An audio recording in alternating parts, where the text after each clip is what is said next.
Good afternoon, everyone.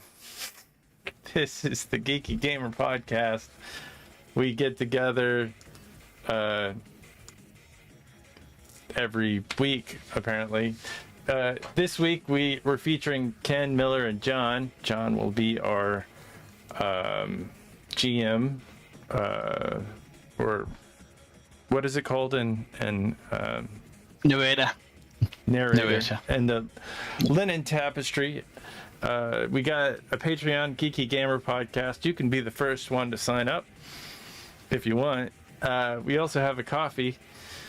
Give us a coffee. All lowercase letters, Mr. Interrupt. Provide music. Couchfire Media provides production. Terrible Productions. Terrible off somewhere in the banality of space and time, reality. Well, yes, welcome to the shoe, the really big shoe. John, Thank you for that introduction. Yes, session 1 of the playtest for the Twin Vipers, the first stretch goal of the successful Kickstarter campaign for the Legends of Venice. Last week we did downtime, covered spending of experience points, going through what the characters have done for the interim 2 years that's occurred, and then also brought into view the current events, which is the Duke of Milan, Gian Galeazzo Visconti, I never know how to pronounce that word, Visconti, and his war footing as he starts to march from the central north Italy, south and east towards Venice, Florence and Bologna. I'll let the players introduce themselves. So, Ken, I'll let you recap your character and what you can remember of last session. I can remember a few things. I used to have a home. I lived in an apartment. It was nice. I was just getting everything kind of together, and I guess I have an enemy that decided to burn it down because I've arrested the wrong people or said the wrong thing. And so I went to find some allies to maybe do some response to that very obnoxious assault on my personal living situation. I believe that I also kind of explored the city and got some dirt on the guy at some point. His name, the person I believe that is trying to get me is Giro Tribuno, which is a very noble, very high-ranking noble lordlet, who's also a womanizer and a drunkard and a troublemaker, and is causing trouble in the streets. And we hatched the very zygote of a plan to possibly get some retribution for this fellow. I also, got to talk to some people on the streets because that was fun. Yeah. And your co-conspirator in this fledgling conspiracy is Amerigo de Medici. Go ahead, Miller. Yeah, I play Marco Antonio de Medici. He originally came to Venice as a student to learn and help his uncle establish a branch, the Medici branch of banking in the area. Yeah, he got into fencing though, opened a fencing school, which is running. Last session, we caught up from the first game. See, the Duke is marching. The Duke of Milan is marching. Was it toward Florence? Is that it? Yeah. If you could bring up the map, Ken, I can kind of give you a vague idea of where Milan is at.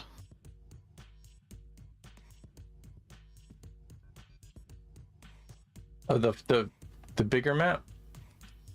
No, that one there. Yeah, that's the yeah. So Milan is off to the left hand, just off screen on the left hand side.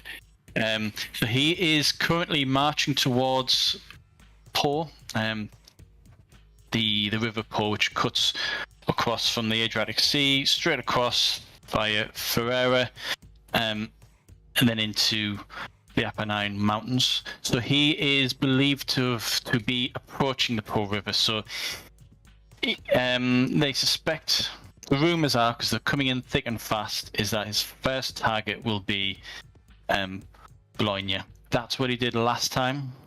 His plan was simply cut the region off from the south so that the other papal states couldn't support. He would take Bologna, Florence, which is at the bottom, and Ferrara, and then march northwards, and then just take over the Veneto region, and finally take on the islands of Venice. So he's roughly halfway between the N and the P of Po. So he's about, that's the last reports. There was also talk that the representatives of Florence is on its way. They're expected to arrive any day now. All of the city is filling with an excitement. Venice is going to go to war once more. They saved the region last time. They're going to lead another victorious alliance against the villain, the Viper of Milan. Yeah. All right. Yeah. So when Marco heard that, he started to put together his own company. What do they call it? Contractores, Conductiaries, something like that. Yeah, Condottieri. All right. And he's got some plans. I don't think I discussed a lot of them, but he's got some plans. And then once he heard about Giro burning down blocks of the city, then he started hatching plans for that too. And also in the meantime, he got the letter from the leader who is my cousin, right? Yeah, Giovanni. Giovanni. Yeah. He is coming to visit, and he is bringing the lady. Sorry, my notes are a mess. No, that's fine. Her name is Fanara. Is it Fanara? But it's spelled like Epiphania. Epiphania Fanara. Yeah, there it is. Epiphania Fanara. We'll just call her Fanara for now. And I brought that up to Enzio, and he said that she's special, like we are, but she's more of like a muse. She's very convincing with her music. Yeah. Bard, that was what I was thinking of. Bardish type. Yeah. Okay. I think that's about where we left off. Yeah, you two were at your fencing school, off to one side. Served a meal, you eating, hatching a plan. And so I'll let you guys take the lead. What exactly had you decided to do? Well, mighty thanks for letting me spend the night last night. Oh, not a problem. Not a problem. I don't know if this Girolamo fellow, he seems to be soft trying to kill me. Just in a soft kind of like behind, and this threat from the Duke seems pretty real and happening. I'm guessing we should get the city, or maybe the countryside, ready for, defense. Yeah, I think that definitely takes precedence. But Giro, burning down big sections of the city, that can't stand. Yeah, it's not very helpful. Maybe we like I said before, we could, do some plotting to get him to calm down a little bit. I think Montenegro would be very interested in maybe conscripting Girolamo into his service, even though they're mortal enemies, and putting them on the front lines. And a hothead like that might want to be on the front lines. He's ready for a fight for sure. We could convince him of something like that. Yeah, that would be the best place for him. I think you're right. I think we'll see. I don't think he's going to have any way of getting out of marching with the army when the army marches. So I think an opportunity will present itself at some point. War is hell, they say, right? Absolutely. I do think that I should talk with Vito Vines and see if we can organize the watch into a platoon of sorts. We certainly don't know how to do much more than keep the peace. We're not a formation marching kind of group, but if we can be of assistance, I think that would be a good place for me to start organizing more people to join the cause of the defense of the city, and then also work with Montenegro, because he himself is a military commander, I believe. Well, I think the watch should focus on fortifying Venice in case the army meets its end. Like building some trebuchets and some spike traps and stuff like that. Reinforcing the wall, preparing for a siege. Absolutely. Okay. So, obviously, this is the next day. You're both finishing breakfast. Dorcas, you're more than welcome. You meet Marco's uncle. He's a friend of my nephew's a friend of mine. You're free to stay here as long as you wish. He then beckons you over to one side, Marco, and then whispers to you, Giovanni's here. He's just arrived. Obviously, he's at our house rather than. He gestures the fencing school. So the fencing school itself is a former mansion house, fallen into disrepair. So it's being refurbished by the fundings of the Correr family. That's Enzio Correr, into a fencing school. So it doesn't quite have the same luxuries as a mansion or one of the palazios, but it serves the purpose. So Giovanni's currently he explains to you that, at his premises. If you want to bring your new friend along, please, but Giovanni's eager to meet you once again. I understand our character, would you have mentioned the correspondence between Enzio and Giovanni, the letters that you helped send backwards and forwards? Yeah, I think I would have mentioned it whenever it came up that Giovanni was going to visit. Okay. I'd say he wants to have a meeting with Enzio. Okay, right. No, that's fine. So he has a carriage waiting for him and yourself. He then kind of looks to you, Marco, then glances over to Dorcas, and then back to you and says, who is he? I mean, exactly what is your relationship and what does he do? Is he a fellow? He looks him up and down.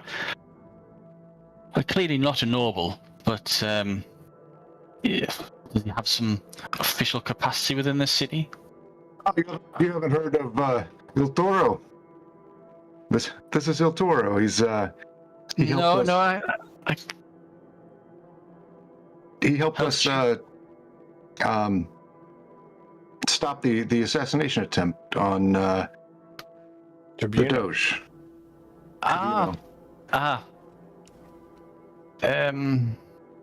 City Watch, City Guard, or was he Palace Guard? I can't quite remember, but City Guard, Guard, yeah. Okay. Yeah. Well, I think I don't want to leave him here. Let's just say he's your bodyguard. We'll dress him up in some sort of garb with our heraldry on it. But yes, we must go. Get in the carriage, ride across over to your establishment. When you get there, there is a group of people milling around. Their servants, travelers, bodyguards. One of the bodyguards you both recognize to be Amerigo Maruci, the guy that you saved in the last story. Managed to keep him alive long enough for Enrico Rossi to do his magic or whatever it was to keep him alive and put him on the road of recovery. He nods to you both, gives you both a sly grin, and he kind of like steps back into the crowd. These are clearly all the servants that the two emissaries of Florence has brought with them.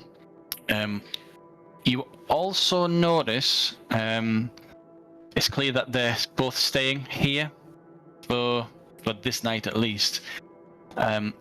You can both notice that there is a collection of instruments. One of them is like a really large, narrow harp of some kind. Then there's variations of lutes, primitive string guitars, that sort of thing. So that if it's almost as if there's a small musical troops actually arrived at your premises rather than two diplomats from Florence.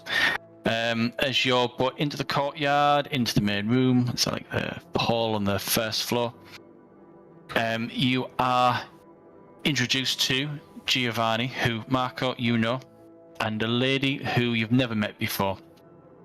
She is Fanara. I'm going to try and pronounce her name just for the sake of it.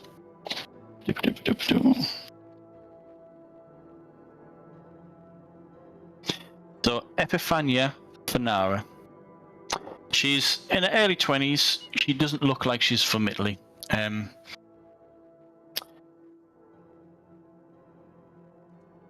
You have network, don't you?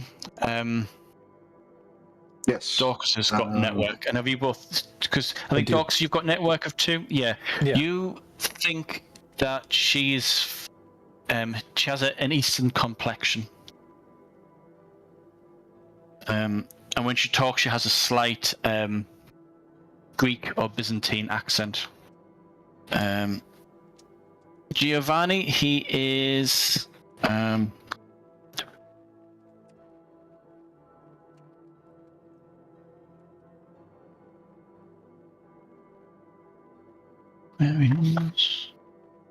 Did she look pretty fancy? She does. She's dressed finest cloths. She's not wearing a dress. She's kind of dressed in as if she's been riding. Side saddle or whatever's the traditional way for ladies to ride. Giovanni de Medici. He is Italian from Florence, early 40s. He is, at first, the sort of person that you would overlook because his eyes are low, his head's always down. So when you enter the room, all the attention's on her. She has that captivating presence about her, whilst Giovanni is quite innocuous, overlooked. For you, Marco, this is his trademark. He listens first, and then he makes a point or conveys his message. He's not someone to lead the room. He observes the room and then does his thing, which is usually work out deals, plans, that sort of thing. He's a very shrewd thinker, and it's quite clear as he introduces himself, introduces Epiphania, says hello to you, gives you a hug, Marco. Dorcas, you're rushed off whilst all these introductions are taking place, and then hugged back in. You're now wearing like a tabard of the Medici family. As you're coming back into the room, Marco, what's your uncle's name? Because I forgot this. Yeah, I've got it here somewhere. Is it not Enrique? It's not Francisco. It's Enzio? It's Enzio Correr.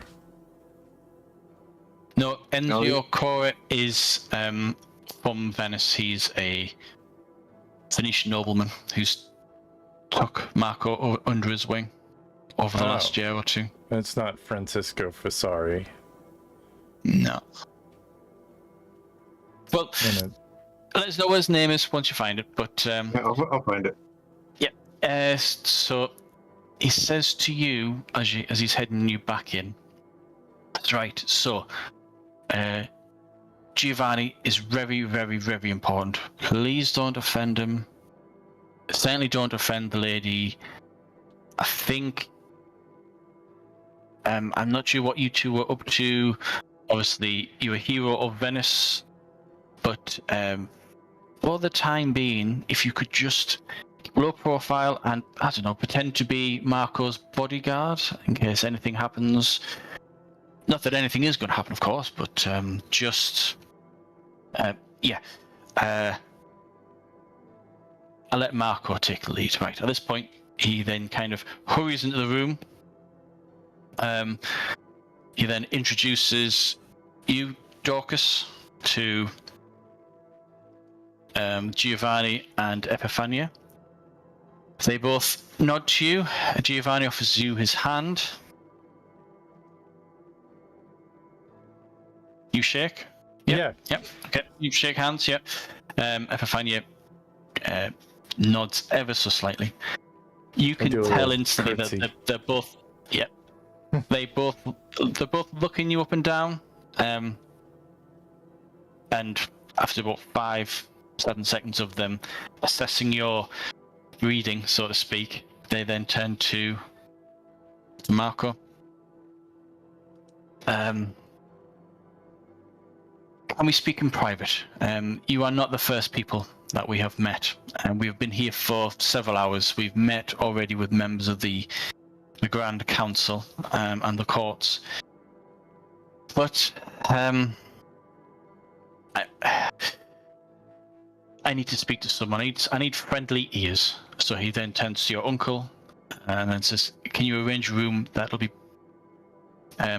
where we can speak in absolute confidence? Your uncle says, yes, of course. Hurries off. You can hear him speaking to some servants. Room's cleared. And all 5 of you are then brought into this room.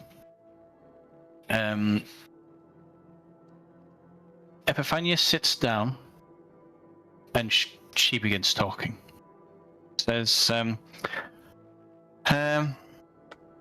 it seems that the noble and Grand Council of Venice want to help us defeat the Duke of Milan and keep the lands of northern Italy free from the tyranny of the Viper. But it seems as though they're more interested in how much they're going to get for the gesture. There are voices within the council that are clearly wanting to help, but there are other voices who are asking rather not if and when Venice comes to the rescue, but how much it's going to cost Florence and Bologna to come to the rescue. You can both detect resentment, not only in Epiphania's expression, but also in the quiet reserve of Giovanni. He looks to you, Marco, and speaks up for the first time since being in the room. Do you know anyone that we can turn to? Obviously, you weren't there at the private meeting with the members of the council, but we have spoken to Tribuno, Monacenigos, the Doge was there, but it is... We need allies within the city. We need to... We're more than happy to pay more than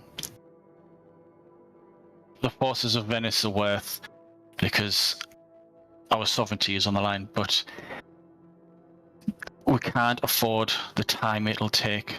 We need to know what will be their final price, and we will match it, but we need them to cut this nonsense and get down to the chase. We need Venice to get involved. Every day we are here, every hour we are here, the Viper marches closer to Bologna, and if Bologna falls, Florence will be next. Yeah, I can set up a meeting with Enzio Correr. Yes. We may need more.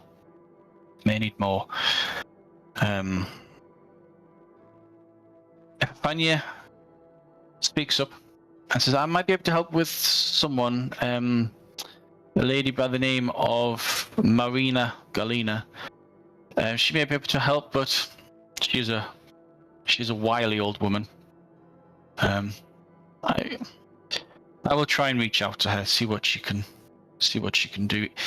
She may be the Dogaressa of Venice, as being married to the Doge, but she then looks to you two men and your uncle and says, this isn't a woman's world. We have many wise counsels, but we are more often than not ignored. But I will reach out to Marina, if you can reach out to this Enzio and try and we'll see what we can do. But I feel I am tired. We've travelled all day, all night. We haven't had a chance to rest, and I would like to fortify myself before the next barrage of discussions and negotiations.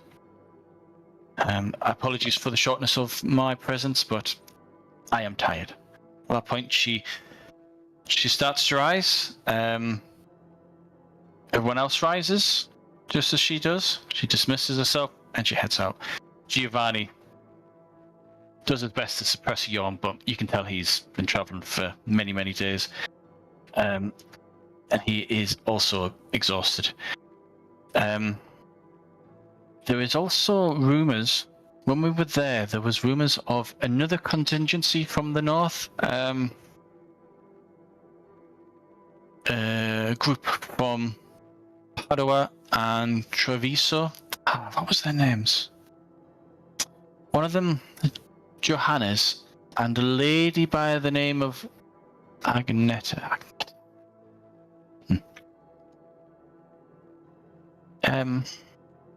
This do I know who those people are?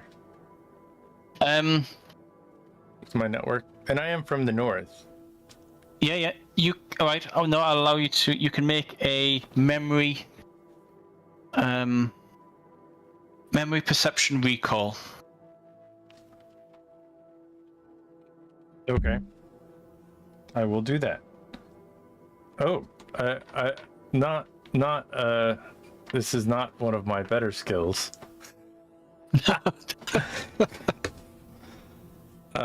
You said perception. So my memory says I keep 2 So dice. you got memory of 1.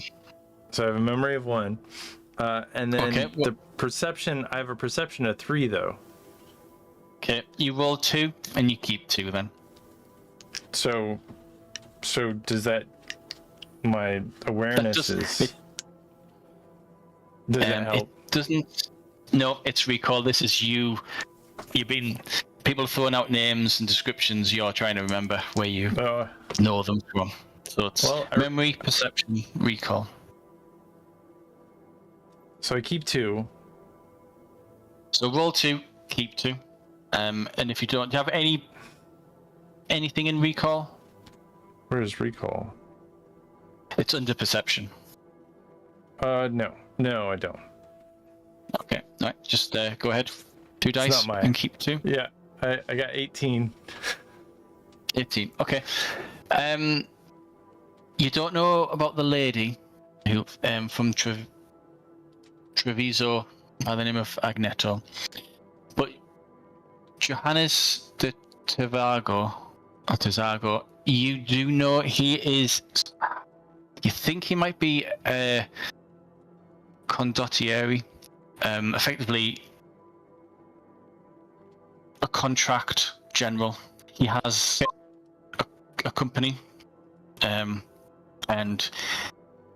he's they pretty much contract their services as a group of mercenaries out to the city-states.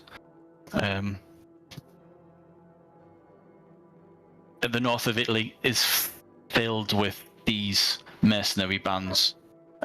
Venice uses condottieri all the time because they don't really have a strong standing army on the mainland, so they just pay for these small armies to go out and fight their wars for them. But yeah, Johannes is a name you've heard mentioned many times in the various pubs, taverns, and street walks whilst you've been working.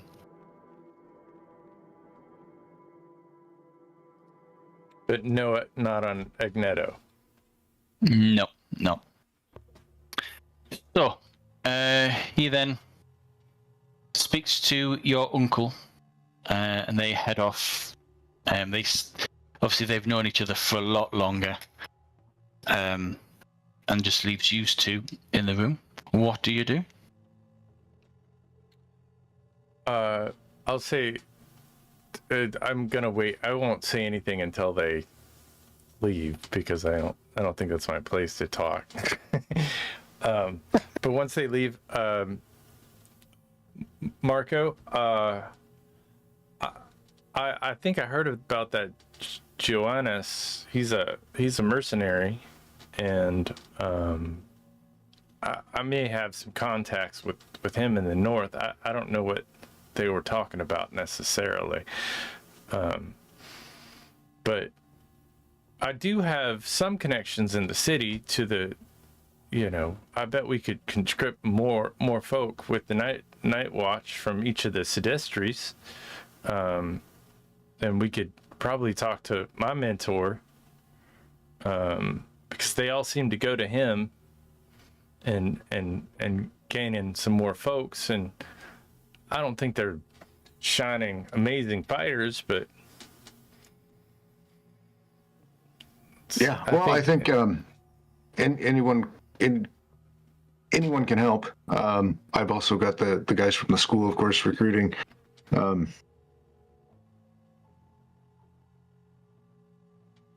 We're going to need supply lines also. A war doesn't just march on the sword. Yeah, I think they might be better at the supply side of things. Unfortunately, I think they might be taken from the supply side of things, some of these folks.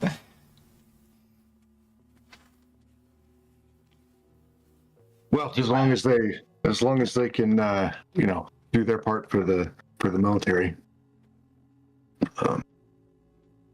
Where do you go? Who do you see? Well, I was going to write a letter to Enzio requesting a meeting, but I could go over there either way. Yep, a lot quicker. Okay. Dorcas? Yeah, I'd probably what do you do in the meantime? Go see Enrico, unless I need to follow Marco. It's entirely up to you. Well, Marco, are you feeling pretty comfortable in your own skin? Are you good? Oh, yeah.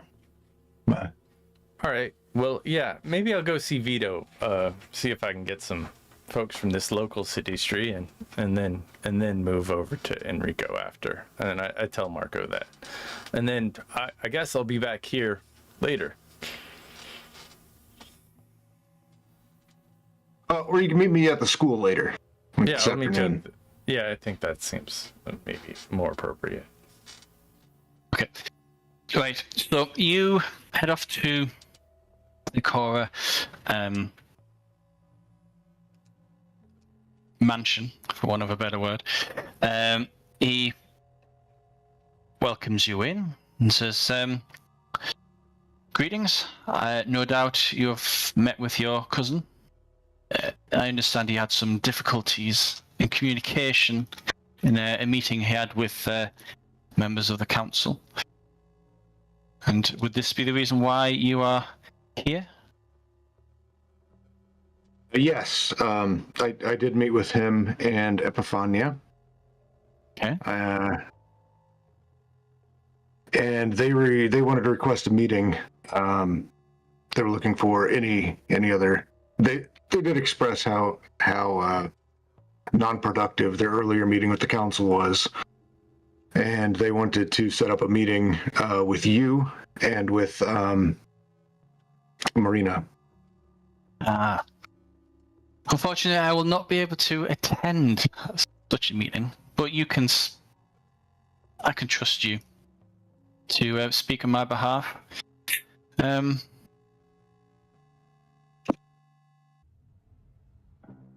Giovanni must at least appreciate that if you have something others want, you want to charge as high a price as possible. Otherwise, you will be selling yourself short.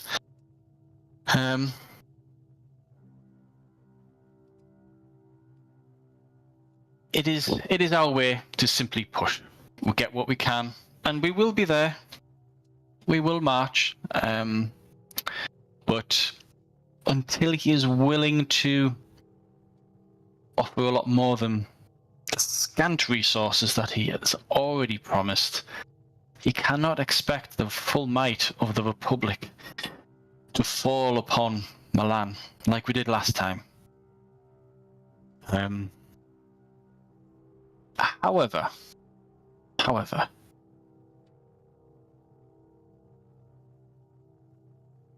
there is a gentleman in the city. A man by the name of Johannes de Tizago. He is a up-and-coming general. He has a small company, but he is willing to. He is more than capable to get men to flock to his banner. He is a charismatic young man. He may be able to.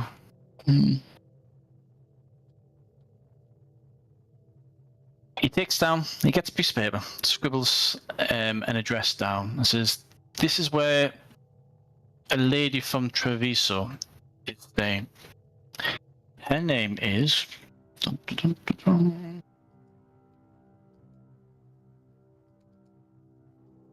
Agneta Forzetta.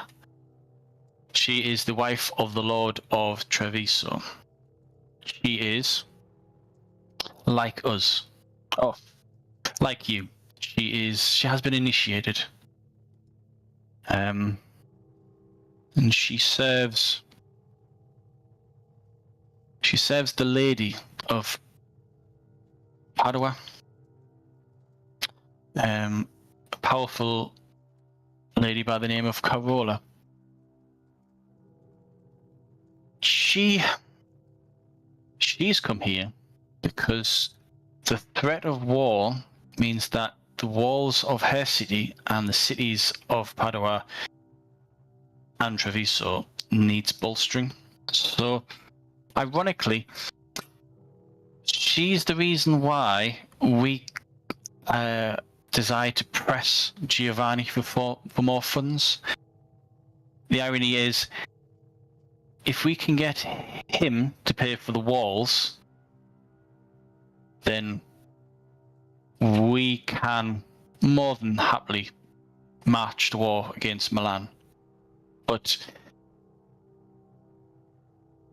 we need to bolster our territories to the north. And the De Medici bank can more than afford to pay to cover the costs for the walls. This is where she's staying. This is where Johannes will be staying as well. Bring them to the meeting. I think they will be most intrigued with whatever Giovanni can offer. Effectively cut out the middlemen, such as ourselves in Venice. Yeah, seek her out and speak on my behalf. Give them everything that they want. The Florentine representatives, give them everything that they want, except the army of Venice. We will not march until they have reached the price that we have already offered them. To accept any lower would make Venice look weak. I know this will be hard for you, being a Florentine, but Florence is as much a rival as they are a neighbour, and if not Milan, there will be another enemy. There is always a threat in these lands.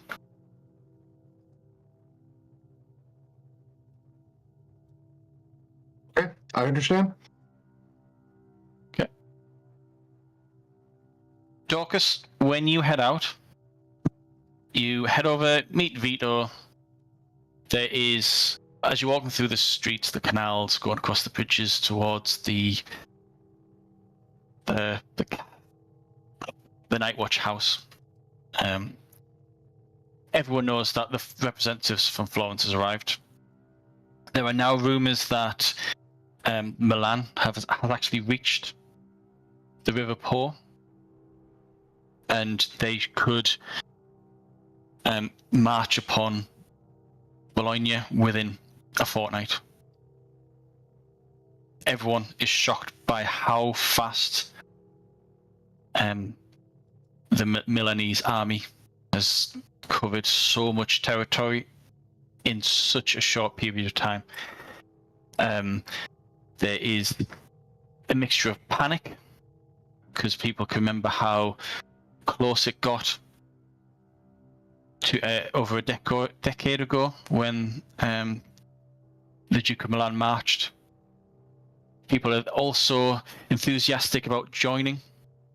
But the third thing that you pick up on as you're passing through Venice is everyone is puzzled by how reluctant the Grand Council is to join. And it takes you about an hour and a half to get from not so much the distance to cover, but the fact that every street is packed, everyone is out. It's almost as if everyone has finished work and they're talking.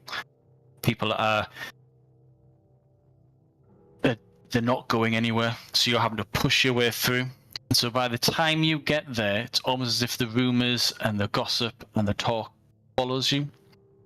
And the puzzlement of, well, why are we not marching? We need to march now. Soon evolves into, yeah, the Florentines are not paying. Yeah, we hold out, we get a better price, and we still win. Yeah, there's plenty of time, and you can almost see the cynicism in the Venetian people, where it starts off with panic, and it slowly turns around to, yeah, it's fine. He's not moving that quickly. Yeah, Venice is built on money. Everyone knows, and Bologna is a long, long way, and Florence is even further. So, who knows? So, you get to Vito's. He is there. There's a couple of other captains there. You're welcomed in. It's clear that they were talking about the city watch. As you enter, they go quiet, and Vito welcomes you in and says, Vito, I was beginning to be worried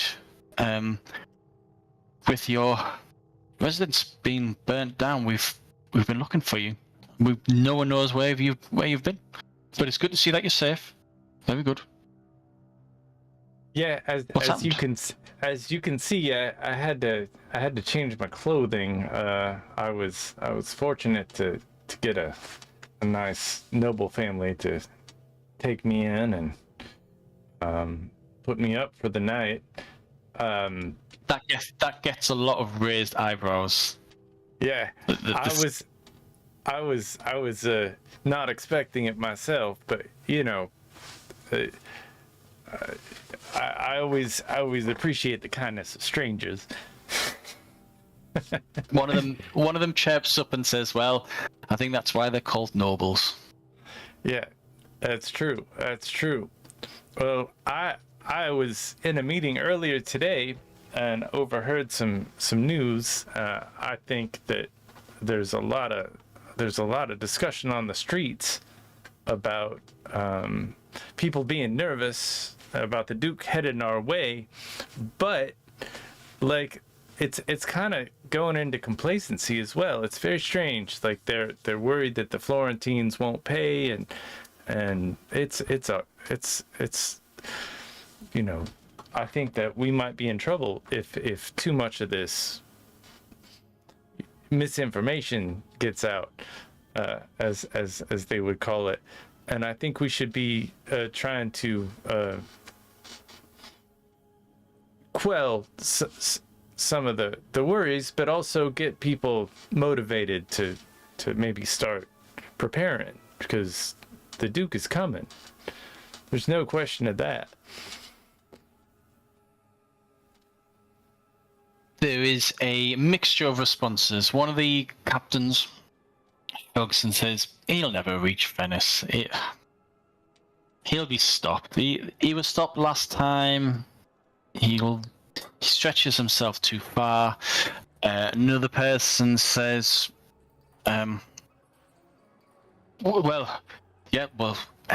we could easily. We do need to march out, don't we? But we can't. If we all march out, then the city will fall into chaos. The villainy within our streets. We can't think to leave Venice unprotected. Oh no! We can't do that.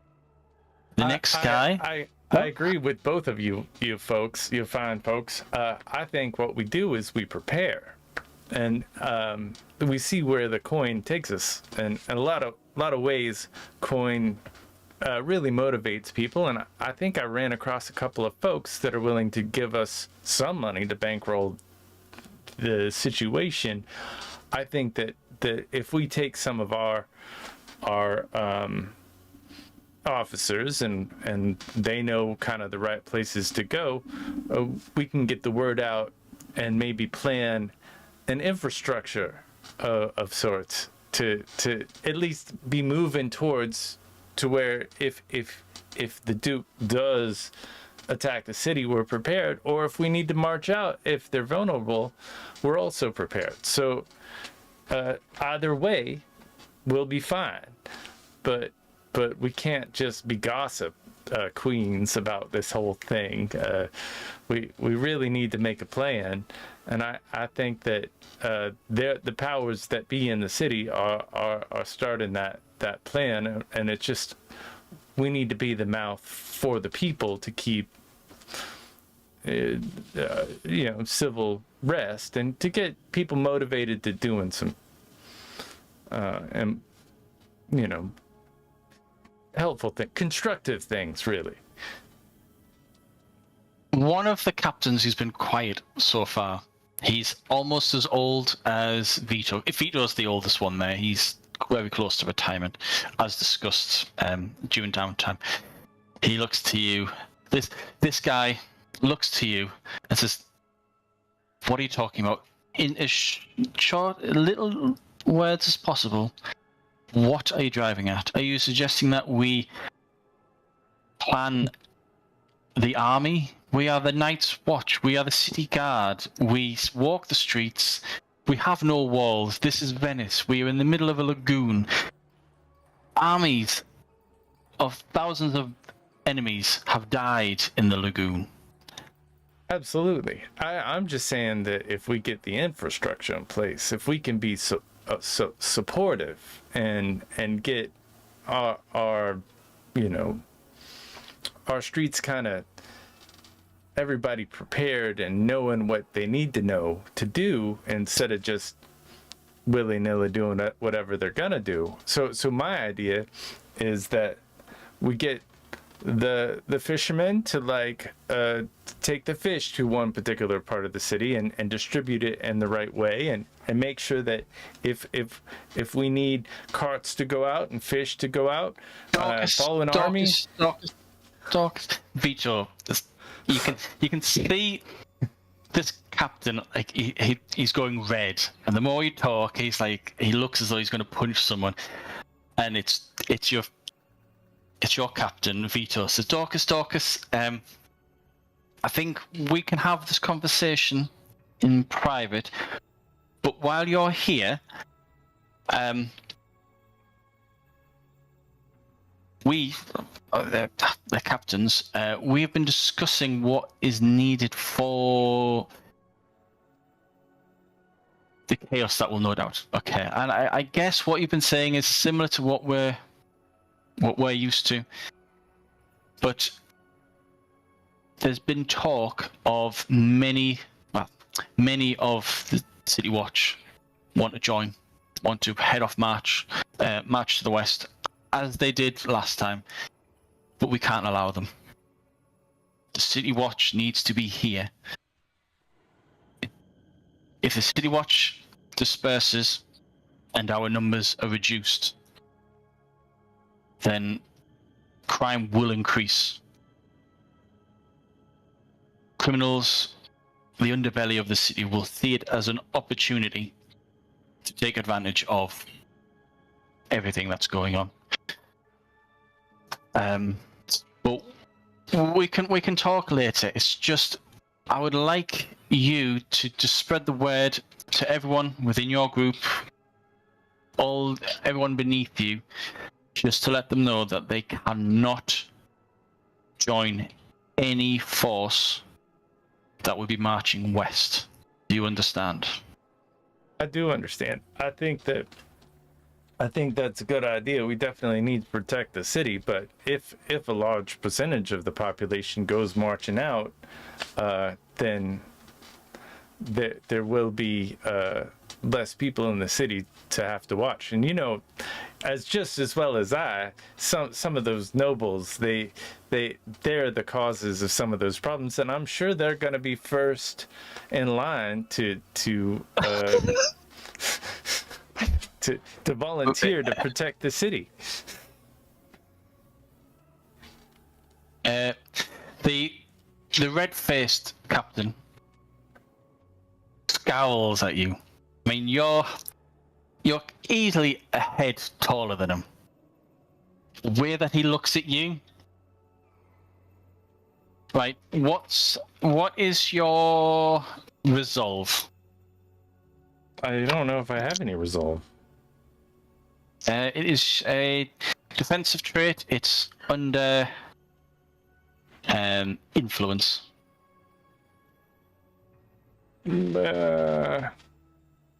Okay. Yeah, I got a resolve of 1. But an influence of 3. Right. No, he's socially attacking you. So you've got a resolve of 1, so that'll be -5. So as you're talking, you can pick up cues from Vito, who just because he can't talk because you're talking, with his eyes, you can work out that he's willing you to stop talking. And the moment you suggest that the majority of the troubles of the city is actually down to the nobles, he kind of, if he could, he'd face palm. So, if you can, just like in physical combat, you can use the scenario, you can use the environment around you to boost your defense. So at the moment, you've got -5. Based on what I've just explained to you, how would you use the situation around you to weaken his attack? This captain, he's ready to boil, and his eyes are slowly boring through your very body and into your very soul. Well, I would use my, I guess, my interaction and my charm. No. Or is that not correct? Or No, this is like a static. So I'm going to roll for him. You and his tally is reduced by your resolve, but as a defense, you can try and increase your resolve by using your environment around you. Not like how in Dreadlaw. I'm wearing a noble outfit, so I got a little protection because I got a noble clearly backing me a little bit. And I didn't say that it was the nobles were mostly the fault. I said that sometimes, nobles. Yes. And I would say that I might be thinking of one particular family that has been problematic. Okay. You kind of, so you can feel him looking at you, and you kind of puff out your chest to show off the heraldry on your tabard that you've borrowed. Right. Okay. So I'll give you an extra -10. So whatever he rolls, I'm going to take off -15. But he's looking at you with the eyes of someone who has spent his entire life staring down people on the verge of killing him, of disciplining and turning scumbags into city guard, breaking the most indomitable wills, that sort of thing. So, yeah.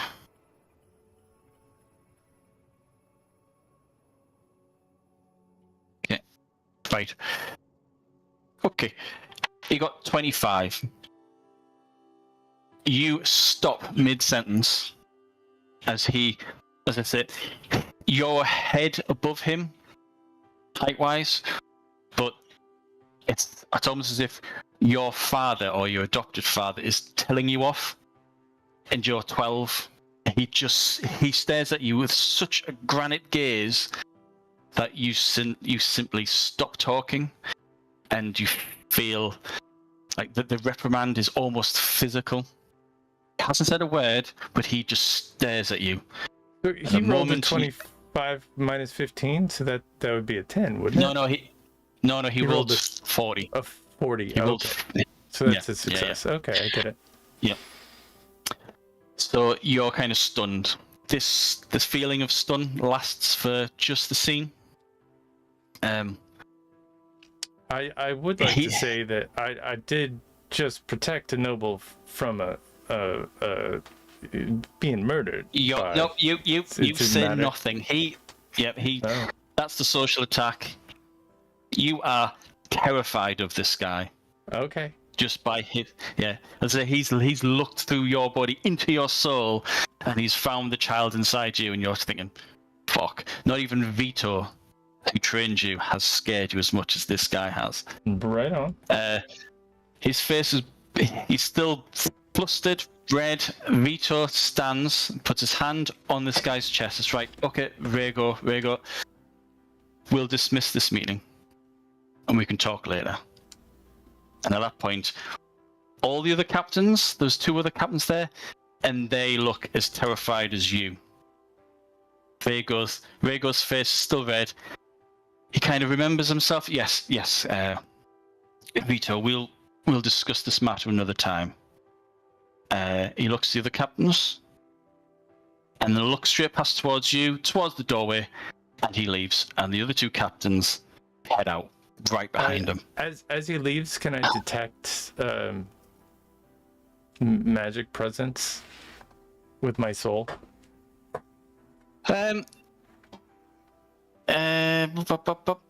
All you know is that you can detect heat.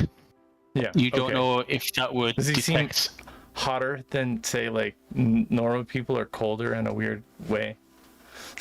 Right. No, go ahead. So magic's simple basic system.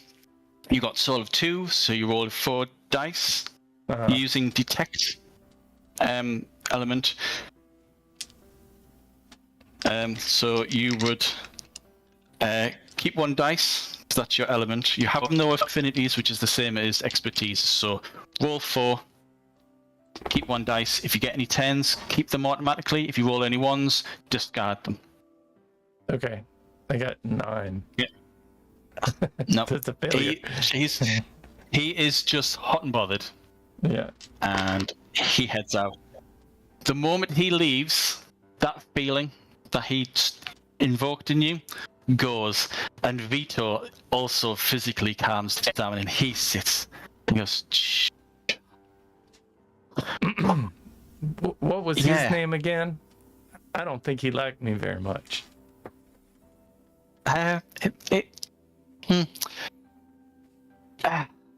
Rego is a force of nature. Let us just say that. Yeah. Right. So, sit down. He gets you a drink, just to soothe your nerves. The effect is the effect from the social attack is now gone. It only lasts for the scene. Scene's finished. You're back to normal. Gets you a drink. He gets himself a drink, and then gets you and himself a stiff drink as you talk. So, what does he have in mind? And what can you tell me about exactly? Who do you believe's burnt down that tenement block? Well, I don't know for certain, but it seems like some of my informants have been beaten up, and I've been accused of. I think it's that fellow we rearrested from the Tribuno family a while back. Tribuno. Yeah, it is Tribuno. I get them mixed up sometimes. They sound similar. I think it's Girolamo. You know how he's always causing a bit. I think that fellow misunderstood me. I was being specific, and I guess I didn't say it right. Regio or whatever his name is. But Rego, yeah. Okay. The Tribuno, like all the noble families, they are untouchable. They are. Let us. Another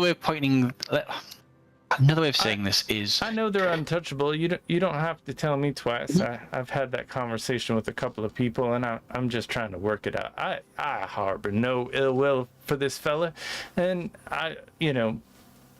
in this moment, I feel like we have bigger fish to fry, as they might say. Back home. Yes.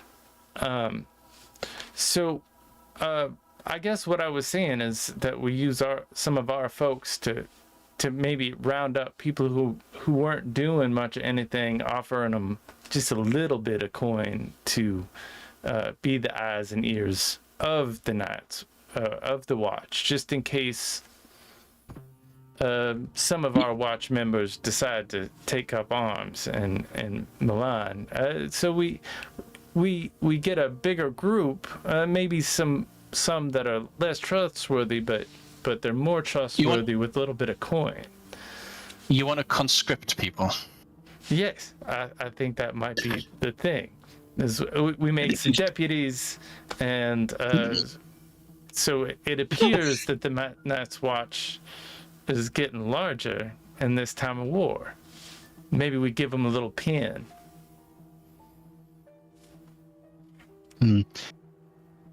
No, we cannot conscript people into the Night's Watch. We certainly cannot conscript people to... No.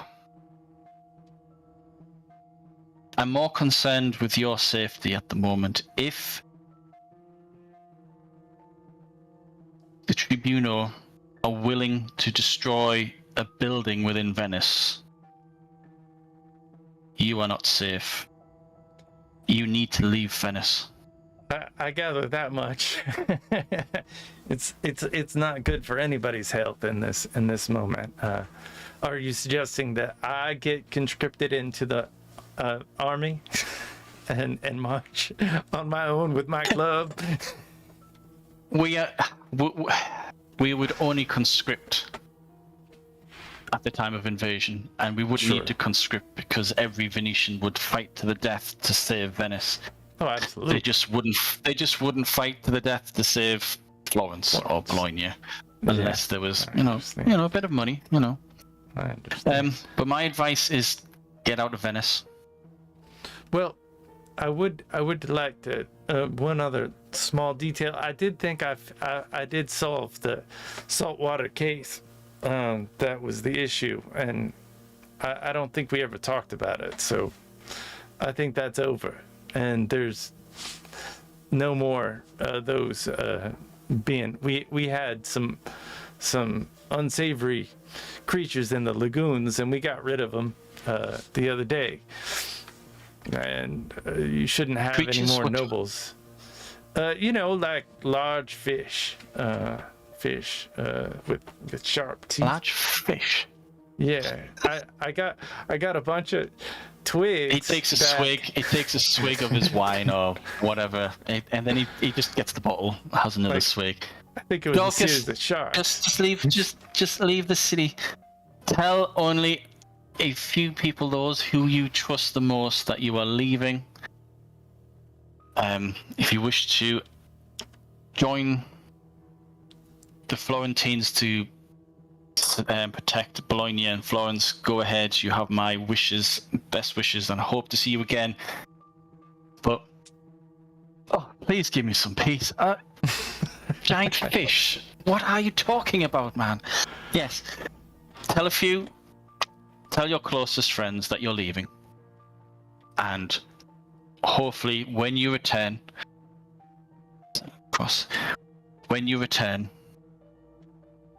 the tribunals will have forgotten you, and they'll have moved on to more petty noble distractions. All right, sir. And hopefully Rhaego will have forgotten this conversation as well. He stands up, puts a fatherly hand on your shoulder, and says, "I hope to see you again." I'll be seeing you. I guess I leave. Okay. Marco, you're heading back from Enzio. Where do you go? You have a piece of paper with an address on it. The address is actually the Fondaco dei Turci. It is the large building where the courtesan parties take place. The Compagnia... Oh, so many names. You'd think I'd remember actually any of these names, but no. If they're in English, I might have a chance of remembering them. The Compagnia del Calastanza? Yep, that's the one. Yeah.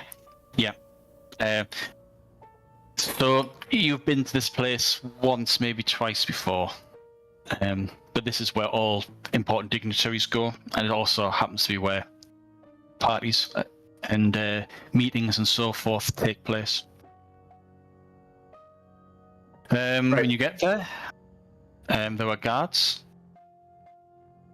Ask for your reason for being here. I have a message for what's his name? Johannes. Okay. They look at each other. Your address is from the Medici family. Yeah, from the Medici family. And I'll go ahead. As soon as you mention that, one of them goes, "Oh yes, yes," and then you're brought in. Is that you travelled with? You travelled with Giovanni? Is this your first time in Venice? No, I've been here for years. Oh, I helped stop the assassination of the Duke shortly before the election a couple of years ago. Gonna roll for them? It's not important. One of them goes, yeah, that rings a bell. Yeah, 2 years ago. But in the courtyard, it's almost as if you've stepped back into your fencing school.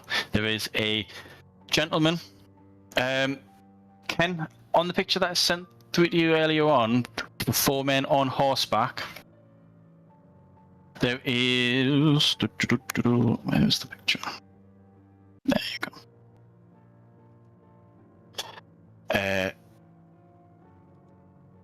Wait till you bring it up. Yeah, guy on the left with the red hat. If you're able to zoom in on him, that is Johannes de Tizago. Yeah, he's not wearing his red hat. He's not wearing a red hat, but he's. Could I actually get, as you're approaching him, one of the guards calls out Johannes de Tizago. He then turns. Looks to them, looks to you. When you're looking at him, could I get an attention perception, either surveillance or recall? It's up to you.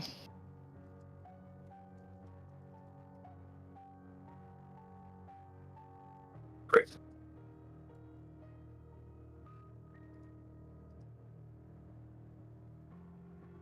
Uh, 18. 18. Okay. He's not Italian. If he's Italian, he's from a very distant part of Italy. He just has that... He's not bronze enough. He's quite pale for an Italian. He doesn't look like someone who was born and bred in the Mediterranean sun. But as he approaches, he looks to you, and when he speaks, he's got an impeccable Northern Italian accent. He's not from Venice, quite clear. Doesn't have that accent, but he's clearly an Italian accent. He's lived here for a long time. Where he was born, you would doubt that he was born in Italy. Certainly not Northern Italy. He looks you up and down, says, I recognise that. That insignia anywhere. Representative of Giovanni? Yes, I am Marco de Medici. Giovanni is my cousin. Right. I'll shake his hand, reach my hand out to shake his... Yep. Shakes your hand, and then with his other hand, grasps your elbow. So it's like a really firm, friendly handshake. Just quick, join me. Let us talk over some drinks. Servant approaches, says, bottle of wine, blah blah blah, then sits you down. Says, well, Marco de Medici, how can I help? Yeah. As I'm sure you're aware, the talks at the council didn't go very well between. I've just Florence arrived. and Venice. Talks about what? Sorry.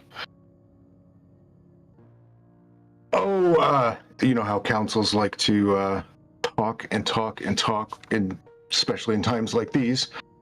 Mm-hmm. Either way,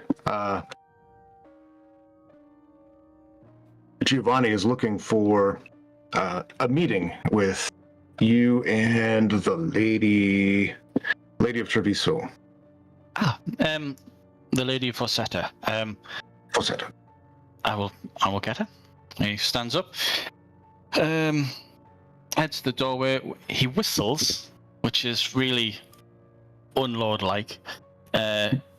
A startled servant comes over and says, you can get Lady Fossetta, please. So it's quite important. I'm in contact with the Florentines, and it's almost his head's turned away from you, but you can tell he winks. He just has that kind of. But you can see it from the backs. But you can see the expression on the servant's face, who's just like, "What the hell are you talking about?" But hurries off. He turns around, and then he's got this very confident stride. Picks up the chair, turns it the other way around, and sits as if he's straddling it. Puts his elbows on the back of the chair and stares at you. He says nothing, he just stares.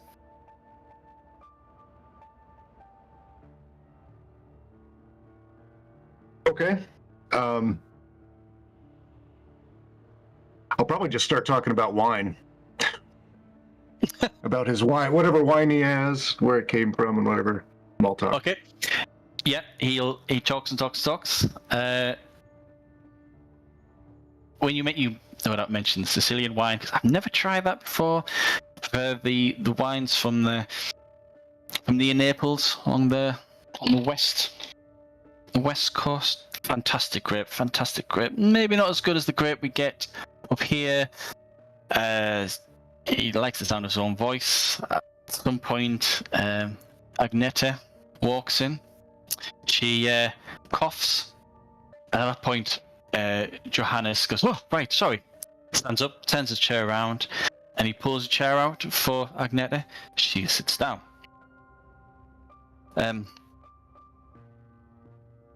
He says, Lady Agneta Fossetta, meet Marco Antonio de Medici. Did I get that right? He whispers. Yes, he did. Oh, cousin to Giovanni de Medici. Yes, I guessed that. Thank you. So, why are you here? What do you want to talk about? Well, it's a pleasure to meet you, lady. My lady. My cousin would like to have a meeting with the two of you tonight. Good. Both their eyes light up as they look at each other. It's just excellent. When? Where?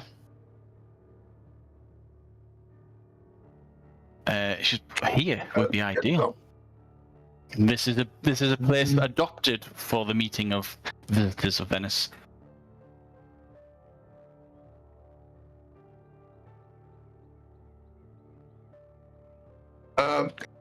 I'm not sure as Marco would be, because out of character. Would Giovanni feel safe there? Safe enough to come meet there? The place has guards. It is the traditional place for foreign dignitaries to meet. To your knowledge, he's never been here, so it's the only place he would truly trust is your uncle's residence. But in your eyes, what threat would he face? All he needs is privacy. We with him too. Yeah. I mean, I'm not worried. I just didn't know if he would be. Yeah. No. Valid question.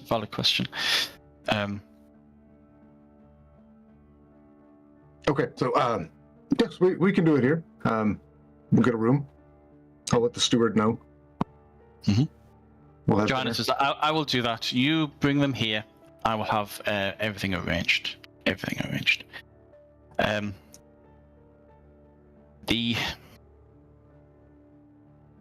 They stand up. She says, was there anything else? I'll bring a bottle of that Sicilian wine with me. She kind of looks a bit puzzled. Johanna grins and says, excellent. And then she kind of like rolls her eyes in a kind of boys will be boys kind of look. As you're walking out, you can hear her murmur to him and says, well, it looks like you will be marching to war after all then. And Johannes says, good. And you head out. Dorcas, you're effectively orphaned at the moment. Your father figure has said goodbye. Your house has been burnt down. The only place you could call a home is the De Medici residence, yeah, they let me in. I mean, that was real nice of them. So you can say they've. Oh, hello. Hey. Sounds kind of a bit strange there. Oh yeah, I was just gonna say I would head over to see my mentor, tell him I'm gonna leave town for a bit. Yeah. Okay. Yeah. He. Okay. It is unfortunate, but.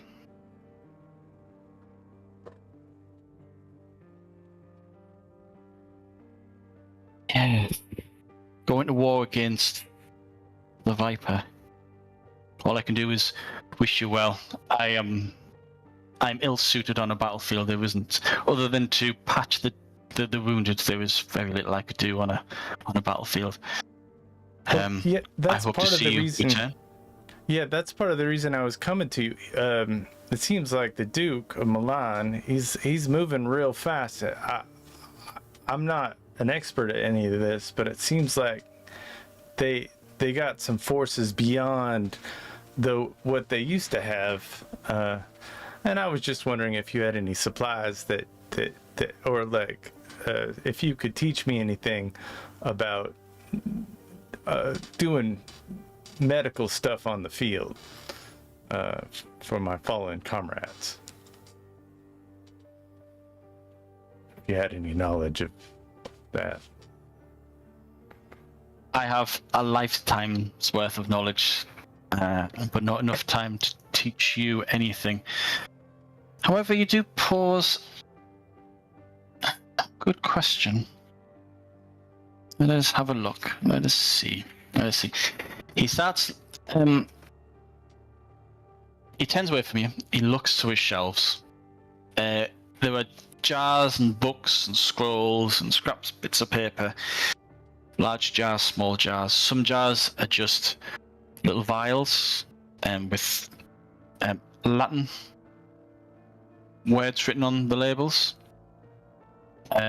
Others have pickled body parts like the liver, part of an intestine, heart. Is that a fetus in a bottle? You're not sure. The more you look at it, the more grotesque it becomes. Because obviously this guy, he's a doctor in a time where they're still discovering how the body parts work, and yeah, it's quite gruesome. There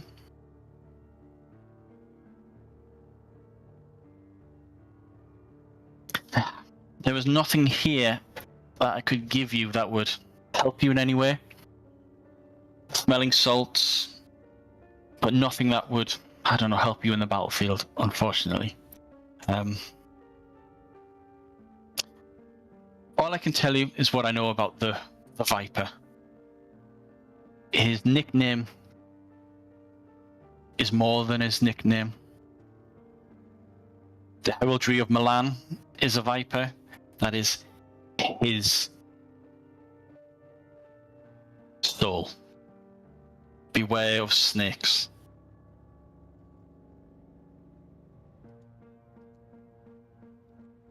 Okay. And I wish you a safe journey and a speedy return. I will do my darndest. He doesn't give you the fatherly pat on the shoulder. He just turns and goes back to what he was doing when you entered. So, Marco, you head back to your uncle's residence. Dorcas, where do you head? Do you head back to the fencing school? I'll go to the school. Go to the school? Okay. When you get there, there is a couple of the fencing teachers or members of the club, like the founding members of the club. They're there. They haven't seen Marco, but you can see that there's about 40 to 50 people. Yeah. They're wearing bits and pieces. There's not like full sets of armor. There's like someone might have a metal cap, another person might have like a chain shirt that's broken at the bottom. Other people might have studded leather greaves, or it's a hodgepodge. These people are volunteering themselves, and they are bringing whatever resources that they've got. And at the same time, the school and its benefactors are providing these people with whatever resources they can get their hold of. Swords, shields, bows, arrows, that sort of thing. I'll see if anybody wants to scrimmage, play fight. Oh, okay. Right. No, that's fine. One of them steps forwards and says, well, choose your weapon. And there is a weapons rack. He picks up a mace. Yeah. I feel like I only have a club. So something club-like.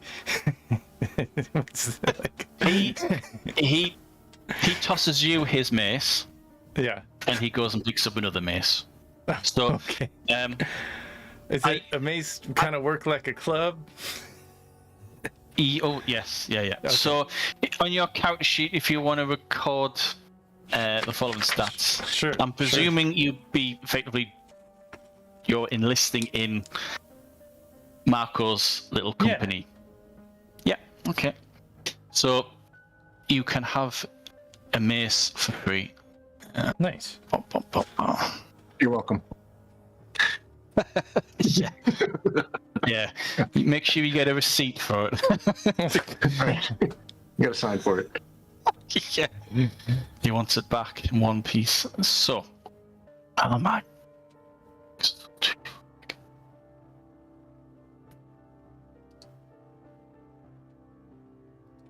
Okay. So, a mace. It's +0 initiative. +5 precision. Okay. +4 wounds. Encumbrance is 1. And it's bashing. So if you've got any bashing combat maneuvers, you can use them with this mace.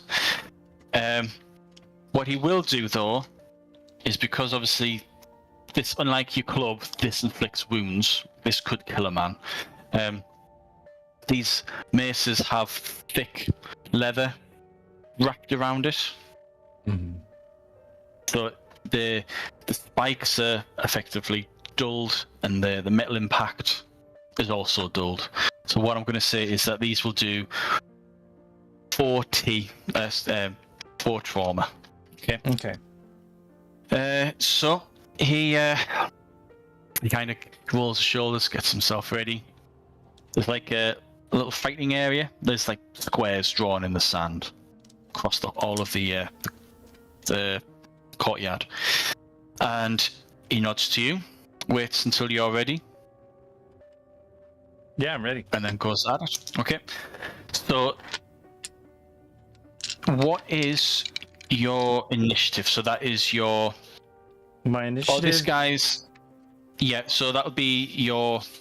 I have a pretty good initiative. Attention. Yeah. If you have any medium or heavy armor, that might reduce your initiative. Yeah, I have a helm, and I have some bracers, and a chain shirt. Chain shirt. So, but none of them harm my initiative. Where is initiative on the character sheet? No, that's fine. Yep, chain shirt doesn't affect your initiative. Nope, that's okay. Right. Your initiative. So what's your initiative? What's your attention? Attention is 4. 4. Bloody hell. 4. Not the dice pool, but the actual stat, yeah? Yeah, 2. Well, I have an attention of 2. Yeah, so that's your dice initiative. Pool is 4. Oh. Yeah, okay. So your initiative is your rank. Right. In an attention rather than your dice pool. So he's on 3, you're on 2. Mm-hmm. Okay. He goes first. So he's gonna give him 6 dice, and he'll keep 3. He looks to you, you nod, and just as you're kind of telling him, "Yep, you're ready," he just goes to swing. He goes for it. Yeah. Yeah, he really goes for it. Yeah. Can I do a combat maneuver? So he's got the initiative, so he goes first. Sure. You can declare your defense. So I'm gonna just parry. as in the social. Yeah. So with combat, how it was changed slightly is you can double up your defense. So if you've got dodge and a parry, you can add your defenses together, but you can only use each defense once per round. So if he's only got 1 attack and you use both defenses, it's unlikely that he'll hit. And at the same time, you can use your environment around you to increase your defense by up to plus to minus 15, because it reduces. So he's going to attack you. You declare your defense. What is your defense going to be? You're going to parry. Are you going to also dodge, or just parry? Yeah, I can dodge and parry. Okay. Right. He rolls. Oh. Just kind of jump out of the way, and then push the little thing. Get them all caught up. You're parrying and dodging. Add another 5 to your defense from your. He goes in really quickly. You react really quickly as well, so you leap back. What is your defense? Minus 35. He swings and misses you by about a foot. And I want to do a combat maneuver called, what is it? Riposte. Yep. So that's so counterattack. Misses, so that means that I can do a you get an attack. Yeah. So the how it works exactly for riposte of counterattacks with melee weapons is that you have to successfully parry. So if you dodge, if you just dodged, you wouldn't be able to counter parry. But because you used your weapon, because you used parry in your defense, you can then counterattack. So make your roll. You've already had 1 action, so your dice pool is reduced by 1. Right. So that is the action, dodging and right. So so it's bashing a. under melee, Brawn? so it would be. So no, it's control. Control. So okay. you roll your control. Gotcha. Keep your melee. Add your bashing. All right. So. Well, actually, no, wait. Sorry, my mistake. Because it's a counterattack and it's kind of a reaction rather than a learned Right. movement. You use acumen for your dice pool. Acumen, yeah. It's Okay. under memory, one of the Gotcha. intellect. So you use that dice pool -1. Gotcha. All right. And do I add anything to it? Like, Do you have any? Well, you have +5 from your mace. Right. The mace. Is it and do you athletics have- or is it agility or? I have bashing. So no. So you roll acumen, keep a number Yeah. of dice equal to melee, and you add the whatever value bashing. you have next to bashing, and then you add +5. Okay. So I have 3 melee. So you keep 3 dice. How many ranks have you got in bashing? 2. 2. So you're adding +10, +15 in total because of the mace. So keep 3. If I roll 10s, what is that? If you Do roll I a keep 10, it in- you keep that. You keep it, and it doesn't count towards the 3 that you can keep. Okay. So that is 5. 45. Oh Jesus! Right. Okay. He tried to parry. He only uses 1 defense. He wasn't expecting this counterattack, so he goes to parry. His parry only knocks off 10, so you hit him for 35. And I have So the combat maneuver bashing, so he's dazed, because I think that's an outstanding hit. It would have been if he hadn't of, but it was close. Hold on, I'm just close. going to check. It was It's really 30 close. Something. 35. Yeah. So if you'd gotten another 5, that bashing would have. Yeah. Okay. Right. So you've hit him for an outcome of 3. It's 4 trauma. Plus, what's your speed? My speed is 4 dice pool, so it's a 2. I have a speed of 2. 2. So, right. He's going to get mullet here.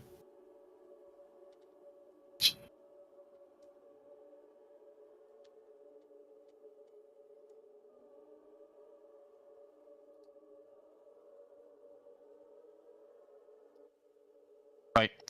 You've done 8 wounds to him. No, 8 trauma. No, actually, no, it's even more. So your speed, your base damage is effectively your speed plus the weapon. So that's 6. You got 6. an outstanding success, so you add 7 trauma. So you've done 13 trauma to him. Was it an outstanding success? I thought it was just under outstanding. It's whatever that. The 1 less.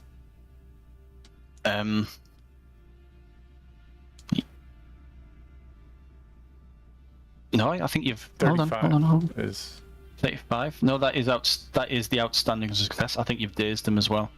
okay. Yeah, and he's dazed. And he's dazed. Right. Okay, so you've done 13 trauma to him. So on his health, he's not been taken down to a -1 yet, but you knock the stuffings out of him. That was your counterattack. Now it's your action. Right. Well, I'm gonna hit. Yep. So this time you roll your control dice, and your dice pool for control, and you take 2 off because that's the onslaught. So your first action, your first onslaught was your defense Then you counterattack. So this is your third action. So your third action loses 2 dice from it. Got it. And he's going to try and parry. Okay. So, no, he's dodging this time. Is that's a lot less. So it is. Do I just keep 3 dice? Is that correct? Yep. Yeah. Always keep 10s.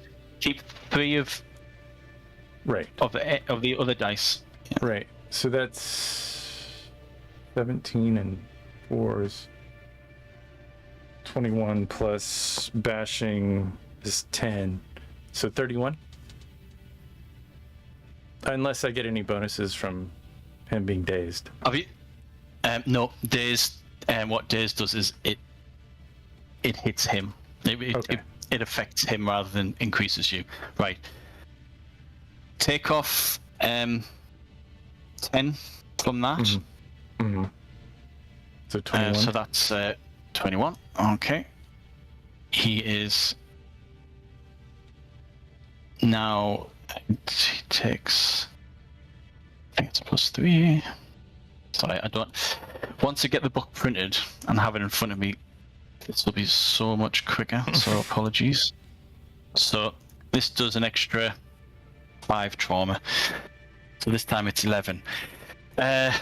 You hit him again with the mace. Again, you hit him hard so much that he actually falls over. You're hitting him like in the chest, in the shoulder, that sort of thing. Sure. Next round, he's been dazed twice, so his initiative drops by 2. So you go first. I thought that was my turn. Does he not get to go? No. So he has 1 attack.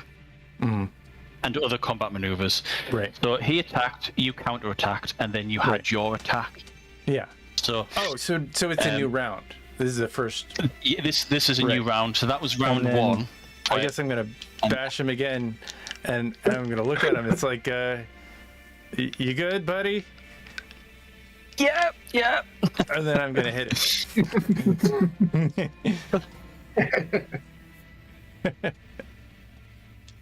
Do I lose another dice? No, it's new round, so everything is reset. Okay. So you got all your you get all your defenses back. Your onslaught penalty is reduced to 0. No, that was because he's dazed. His onslaught penalty is -2. That was the worst roll I've ever made. The worst. Otherwise, you'd embarrass the guy. The worst. He's not taking any risks. He is parrying and dodging. Yeah. So, what did you get? Well, basically, I keep 3 dice. Is that correct? So, always keep 10s. Always discard 1s. I didn't roll any 10s. And then, did you roll any 1s? No. Okay. Yeah. So, just keep 3 dice then. 21 is. Right. Okay. You. Maybe it was beginner's luck. When you go to hit him again, he puts up his mace. Yeah. And steps back, and the maces just clatter off each other. Right. And then he goes. Then he counterattacks. So he'll roll his acumen. Yeah. He's on -2 from dazed, -1 from defending. So he's rolling 3 dice. Yeah. On his counterattack. I'm gonna parry, but I'm gonna be like, "Are you sure?"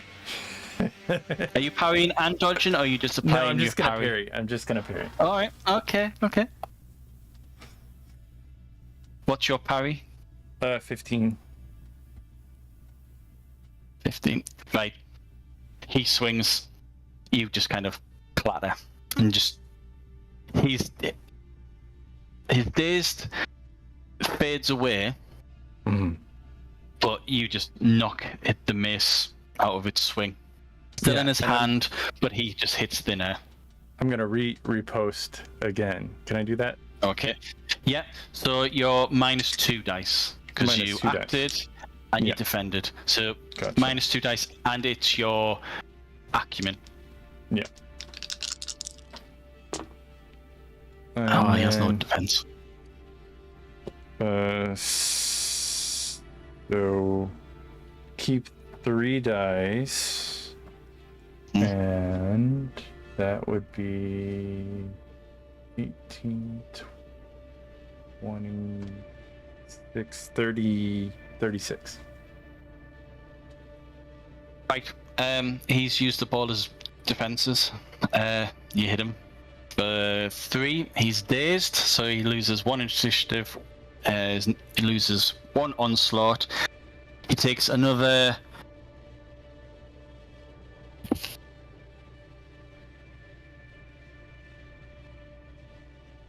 11 points of damage. That knocks him down to -1. Okay. He, at this point, he stumbles slightly, doesn't fall to his knees, but his back leg is bent.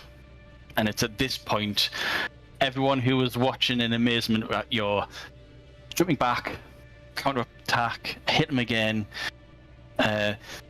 they turn from almost whooping you on to, "Whoa, stop!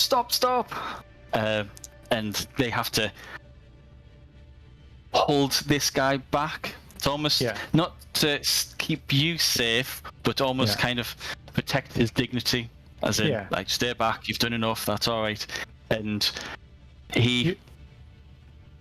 You okay, buddy? He resigns. You need a massage? And says, no, thank you. I might need more than a massage. I could do some triage on you. You got any scrapes or wounds? One of the guys says, well, so long as you're not doing triage with that piece of metal, I think you'll be fine. That's fine. I'm also a field medic. Oh, Jesus Christ. Do you often have to operate on the people that you've injured? I don't know. What do you think? Look at me. They help this guy to his seat, and they all flock around you, clapping you on the shoulder. That was where did you learn to use a mace like that? I've never seen anyone move so quickly. He's quick. I never. That was amazing. I never used the mace before. It seems pretty nice. I usually just use a club from the Night Watch. One of them says, beginner's luck. Another one says, you've been holding yourself back. But they all generally agree that they want you on their side when they march against Milan. And then the rest of the evening is them getting to know you, you getting to know them, all the dirty little stories, secrets, etc. about Marco, yada yada yada. And that settles you out for the rest of the evening. Marco, you head back, meet your uncle. Epiphania's there. Giovanni's there. They're eager to hear from you.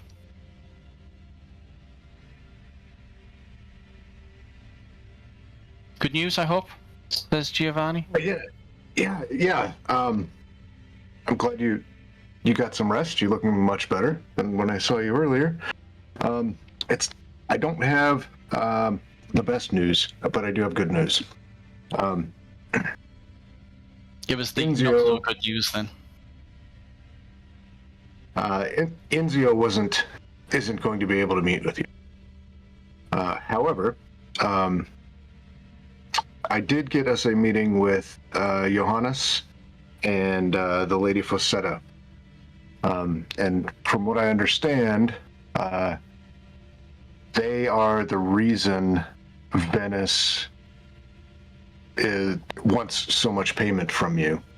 They're looking to reinforce or fortify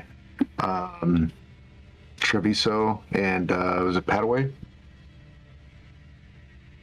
Yeah, Padua. Yeah, Padua. Not entirely sure how you pronounce that, but I always keep thinking of Star Wars when I say Padua. That's what I thought too. So they were looking to fortify those towns, and I think that that endeavor was what the excess money was for. I'm sure Venice was going to scrape a little off the top. But I think if we Giovanni nods and says they'll be lucky in these northern territories to get a single penny from these funds, but carry on. Well, that's what I heard. I mean, this is what the meeting tonight is for. Yeah. And we'll meet them over at the Fondacore de Churchy. All right. Excellent place. Yes. Yep. It is an ideal place, says Epiphania. I've performed there many a time. I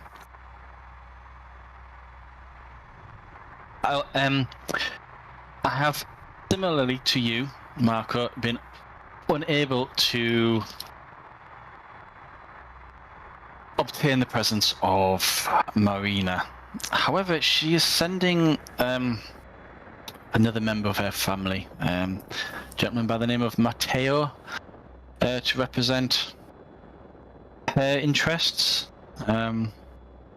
Matteo, yes, I know Matteo. He was there the night that we stopped the assassination. Okay, excellent. Well, if we are talking with people that we can entirely trust, then the advantage is in our court. Excellent. Shall we go? We can discuss more on the way. Sure. Okay. Let me grab a few bottles of that Sicilian wine. Yep, no problem. You got like an hour. Your uncle's quite interested. Was there anything else mentioned? I mean, you're not. You told me a few days ago that you're not going to war. That's right. Yes. Please tell me. You told me that you would not go to war. I told you not to worry, that I would be safe.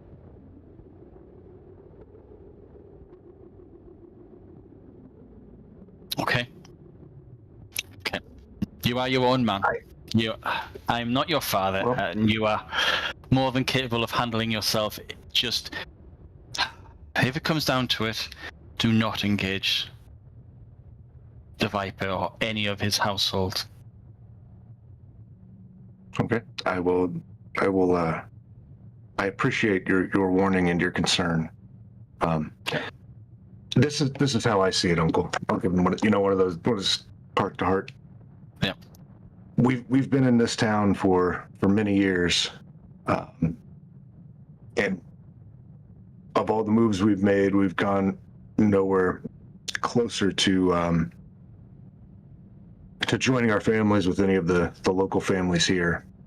If I'm going to win the hand of one of the daughters of the local family, I'll need to prove that I'm willing to put myself on the line for Venice itself. Okay. No, I fully understand. It's just I've already lost a brother. I don't want to lose a nephew to the Viper.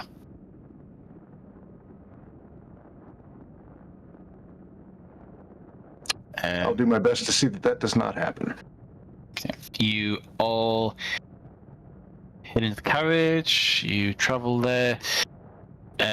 Giovanni leans into you and says, "Did Enzio have any particular message for me?"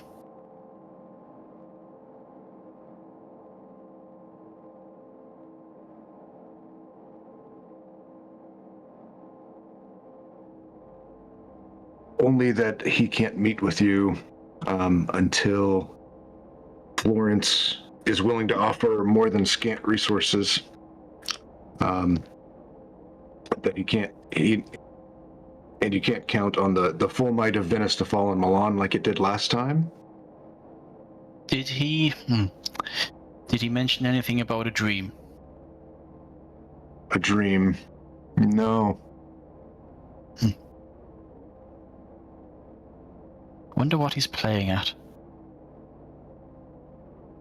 I was told to be wary of Monogario. What is he playing?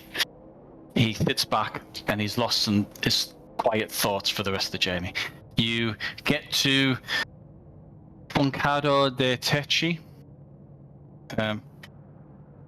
You're ushered in, and there is the meeting between yourself, your uncle, Giovanni Epiphania on one side. On the second side there is Matteo, and on the third and final side there is Agneta Fossetti, Johannes Tezago, and another gentleman who none of you had seen before. He introduced himself as the Lord of Padua. His full name is...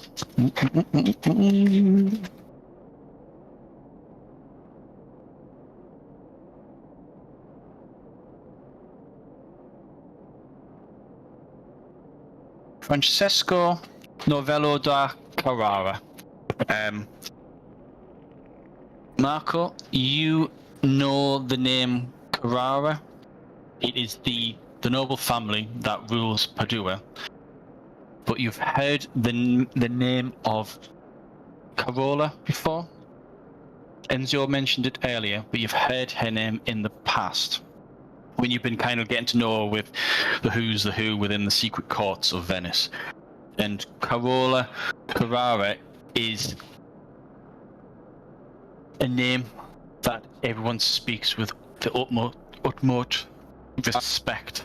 She seems to be quite a formidable force on the battlefield, which is really strange because women do not fight on the battlefield.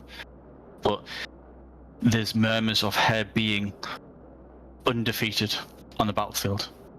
Some have mentioned that she's called the Gauntlet of Antenor. No one has ever mentioned to you who or what Antenor is. But he is of the same family as Carola.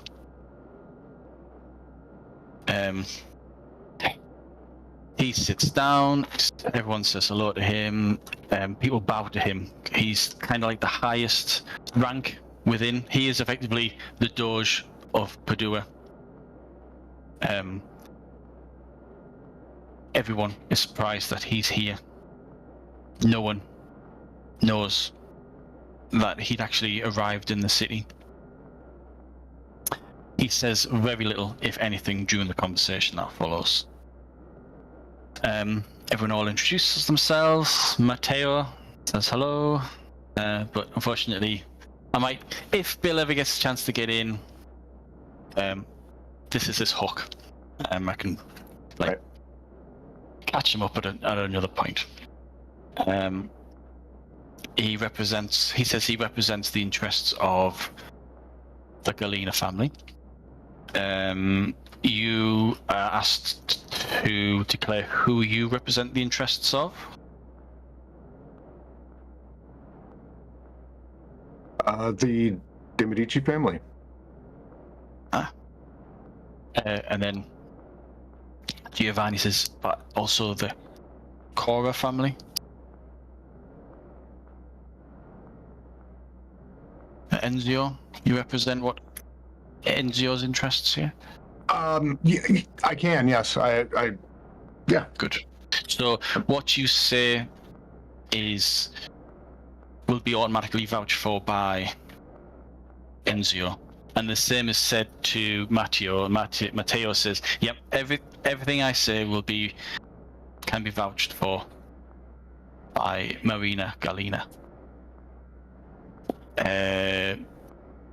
Agneta says she represents the interests of Treviso, her husband, the Lord of Treviso. Everything that she says will be vouched for worthy of her or of her husband. Johannes de Tezago, he introduces himself as not representing anyone, but he wants a good fight. So as long as the pay is good, the company will march on Milan, like the last time. That brings a smile from your cousin, and a smile from Epiphania. The talk then begins. Giovanni says, we offered the councils, the Grand Council of Venice, X amount of money. The amount that he mentions is an exorbitant price. It's more money than you've even thought of even possessing. You could probably buy a town or a small city for the amount that they've been offered, that they have offered Venice, and Venice has said no. They need an army of hundreds, if not 1,000, to reinforce Bologna.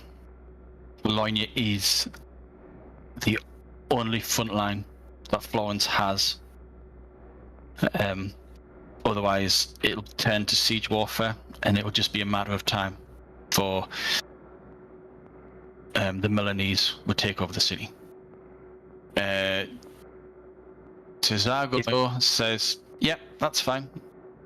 I can't guarantee 1,000 men, maybe half that. But give me a quarter of that price and the opportunity to take on this so-called Viper of Milan, and I'm your man. Giovanni then looks to you, Marco. Now, imagine like you had a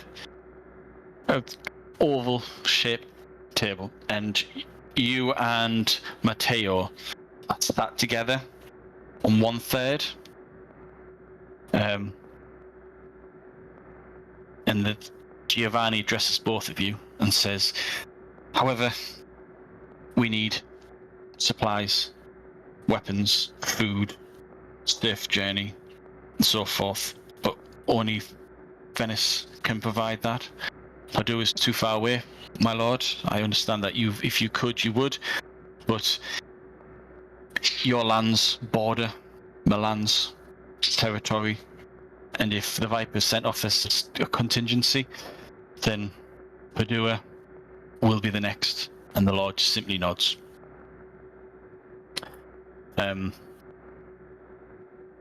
Can you guarantee, this is to you, Marco, can you guarantee that Enzio will provide the necessary guns, the materials, the food to arm and feed the 500 men that Johannes will provide? In your head, being a banker and an accountant, you're talking about, if it was on a character sheet, be like resources 4. Oh, so estate 4. I think you've got estate 3. Yeah. Yes. Yeah. So you would have to sell everything, your uncle, the whole business, everything. And you might be able to afford that. But he asks you, is Enzio Correr willing to pay for this?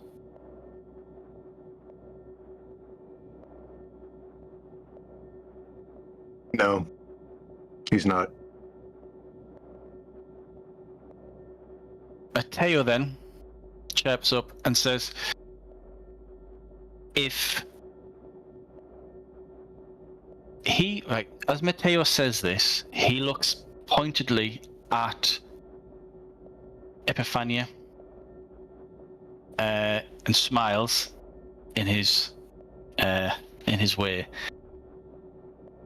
The Galena family will pay for half if the Correr family pays the other half. And that's, so in mechanics terms, it's resources 3. Estate 3, estate 3.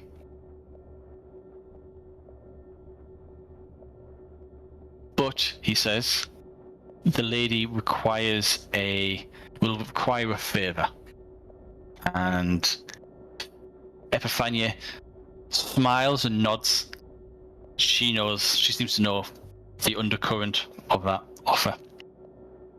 She says, agreed. Venice must help us. Florence cannot fall. Bologna cannot fall. If we fall, the favour means nothing. Venice will fall next. Everyone then looks at you. And Giovanni repeats the condition. Can Monegario... Now, as soon as he says that, there's the kind of like a shift, because he's using a different name. Can Monegario guarantee that he will pay for the other half of what's requested? Everyone is looking at you, Marco. Okay, let's jump out of character for a second. Yep. Because I'm confused. I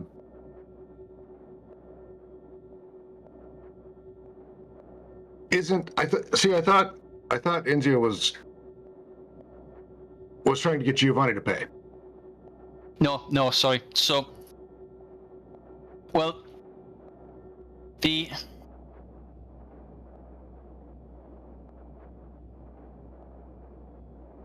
that is kind of true if they're going to pay for Venice, for the army. So effectively what Venice has been saying is, we'll give you 1,000 men, everything, you pay for it. But in a weird and strange turn of events, Tazago has said, I can give you half that number now, and it'll cost you nothing, but you pay for everything else. There's something else going on that Epiphania and Giovanni knows. This shouldn't make any sense. It's almost as if everything's has been flipped over. Who is now paying who?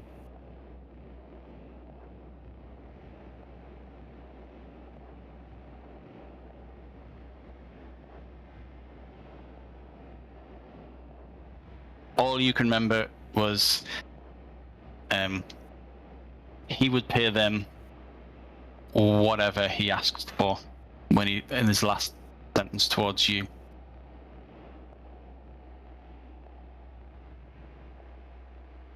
Okay. Yeah, the Correr family agrees. Half. At that point, Johannes stands up, bangs the table, and says, "Excellent. When do we leave?"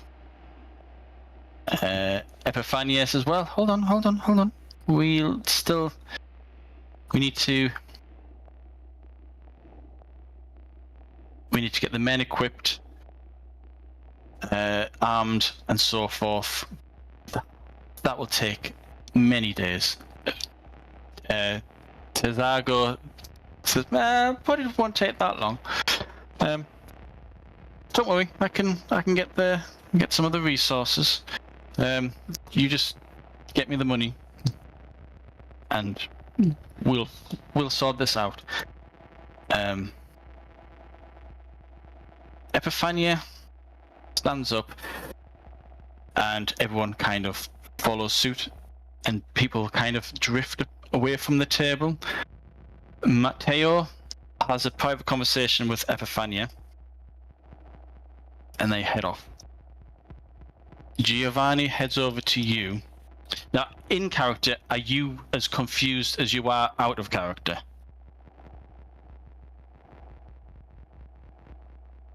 Yeah, probably not quite as much, but yeah. Yeah. Okay. He leaves your uncle, because he's been sat there just as confused as you are, and brings you over to one side and says, "Right.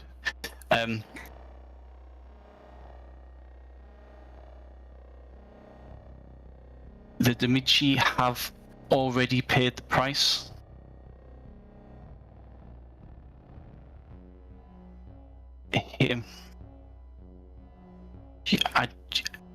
If Monegario has not told you the full details, has not mentioned the dream, then I can only tell you scant parts of it. Effectively, he has a vision, I have a vision, and our visions are in line with each other. However, his vision is far older, far more powerful than mine, and unfortunately, it seems that for the time being, I must offer up my dream to him to save Florence. Without Florence, my dream would fall anyway. But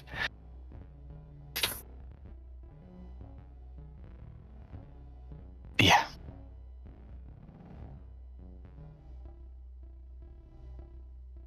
I have this alliance, this what we've spoken about in clouded words is the selling of a dream. Maybe one day you will understand. Hopefully you will not have to be in the same predicament. But the dream of a family, the dream of a future, what price can you put on it? And it seems, as far as Enzio is concerned, the price of a dream of a family is an entire city. So I pay the price, but he needs to contribute in the base form. Be wary of Monegario. He is ancient. Be careful you do not tread on his dream.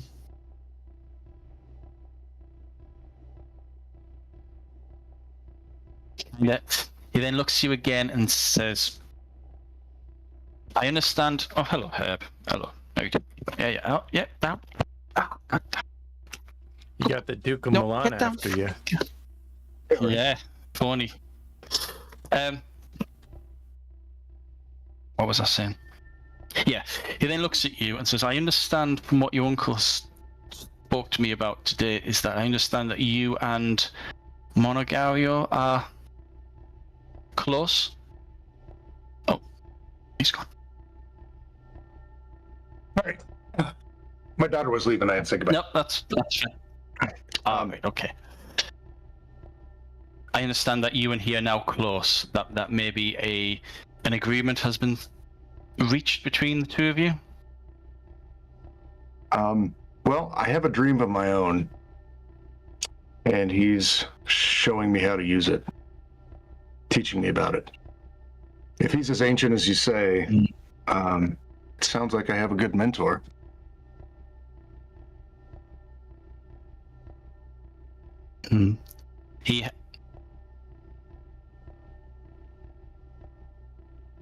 Monegario cares only about one person, and that is Monegario. If you have a dream, he will sell it.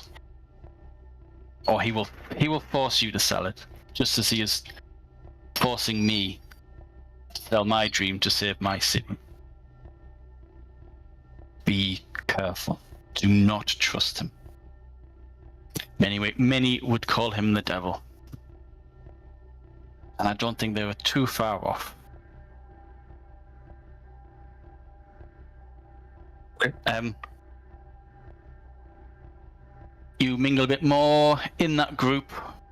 Is there anyone in particular that you want to talk to? You have the Lord of Padua, you've got the wife of the Lord of Treviso, you've got Johannes de Tezago, your uncle Matteo, Epiphania, and Giovanni. Any of those that you want to talk to? Yeah, I'll talk to Giovanni. I want to talk to Giovanni a little more about...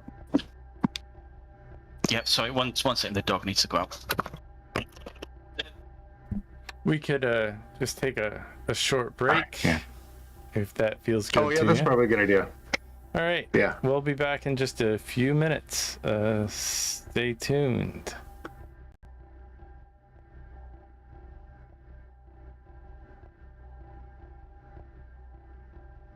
Just kidding. We're back. Are we okay?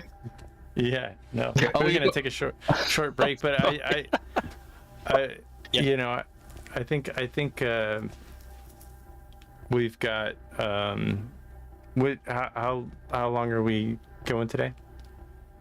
An hour and a half till 11. Is another hour and a half okay with you two? I have a thing at 6 I gotta go to. So that's in an hour and a half. So I should probably wrap up in the next 45, maybe. Okay. Is that cool? 45. Yep.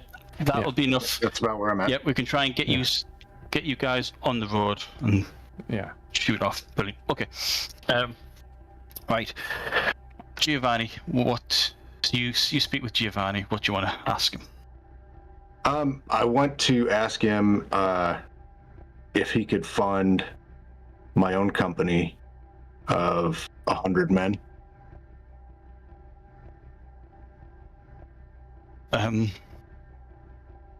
Whatever men we've found, they are already in service to Florence and Bologna. We've been mustering the people on the mountainside. Oh, I have people We are here. in. I just need to fund them to market. Okay. And or maybe a boat. I don't know the map, like where everything is, but if we need to charter a boat there. Okay. Johannes kind of overhears you two talking about a company. He explains, if you need funding, Enzio will pay for it. You can. Okay.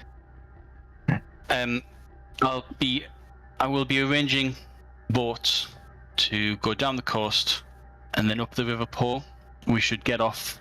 We'll disembark around about Ferrara, head off from Ferrara, then head south by southwest towards Bologna.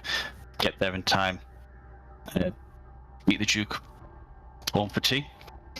But if you need funding, you've got the fattest cow in all of Venice. You milk that cow dry. Enzio, whatever's going on between, and he looks to Giovanni, whatever you and him have got between yous, so be it. But my friend Marco, milk that cow. Might be the only time you get a chance to do so. But I can easily arrange boats, maybe 2-3 boats, and I've only got a couple of hundred with me, but don't worry. Between you and myself, he pats you on the shoulder, Marco, we can easily make that extra 500. Easy. He then spies a bottle of Sicilian wine and heads off and does some more drinking. Giovanni, it's the first time you've seen him smile is when he's listening to Johannes. He says, looks like if you can get this boat, we'll travel with you. Okay. So, meeting comes to an end, everyone all heads off. Agneta heads over to you and says, I appreciate everything that you've done for this city, saving the Doge 2 years ago, what you are doing now. You are a foreigner, but you are willing to invest in Venice and not exploit it. And so for that reason, you have my thanks, and you have the thanks of my husband, the Lord of Treviso, and by extension, the Lord of Padua.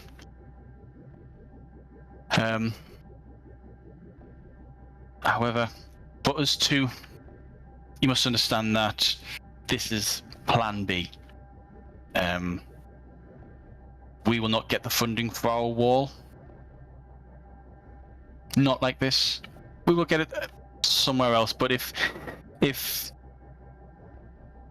Tizago is as good as he thinks he is, we may not need these walls.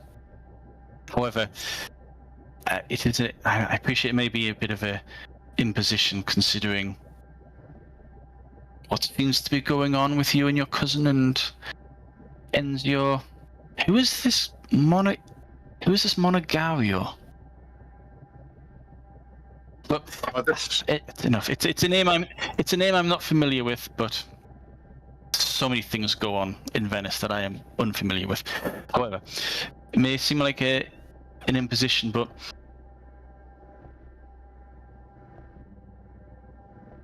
once this is over, can I call upon your services for a task of great delicacy? I cannot trust anyone in Venice for this task. You are ideal. You are outsider, and you seem to be courageous and noble of heart. Could I have your service once this conflict is over?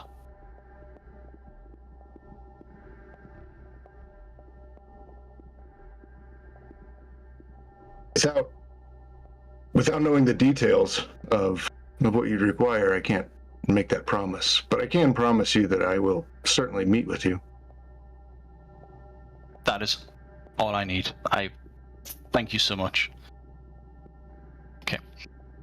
Meeting ends. Next day,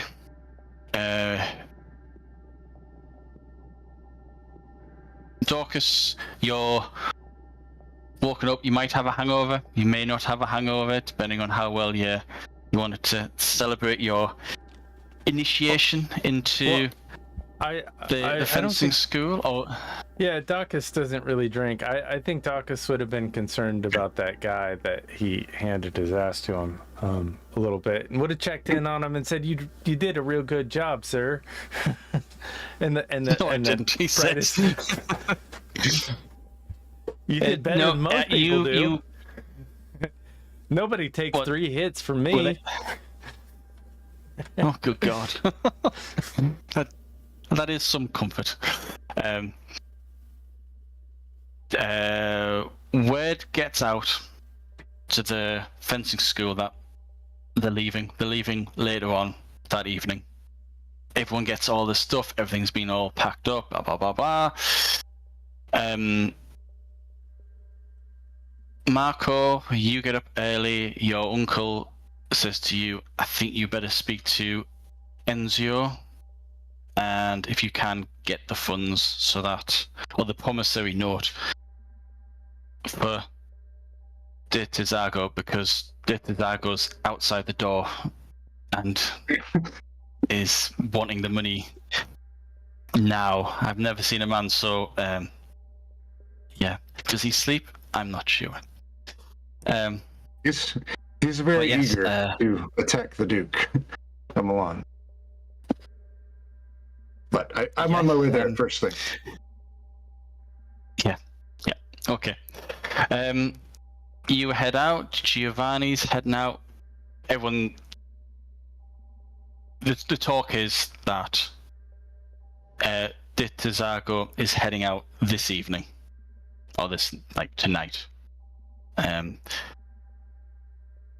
You head to Enzio. Enzio lets you in. He's a bit cautious. He regards you with through narrowed eyes and says, "Come on in. How did it go? You didn't sell Venice away, did you?" No. We haven't committed ourselves to the destruction of the Holy Roman Empire? No? Good. Not exactly. Good.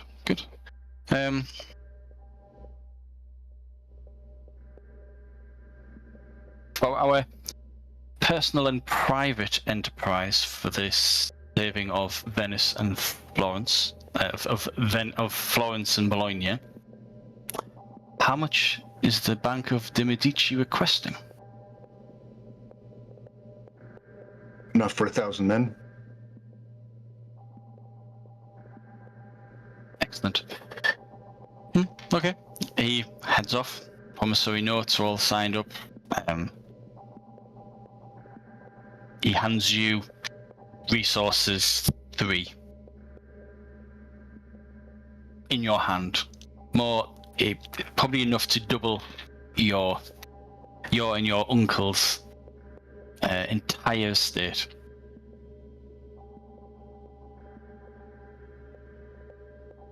Was there anything else spoken? Did Giovanni have any advice to you? He did, actually. He told me the price that he paid.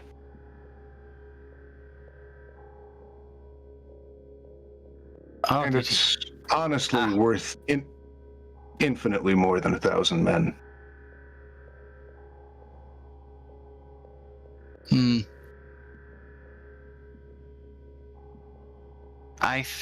How much do you trust your cousin? Well, his family. I trust him a great deal. My advice, never trust your family.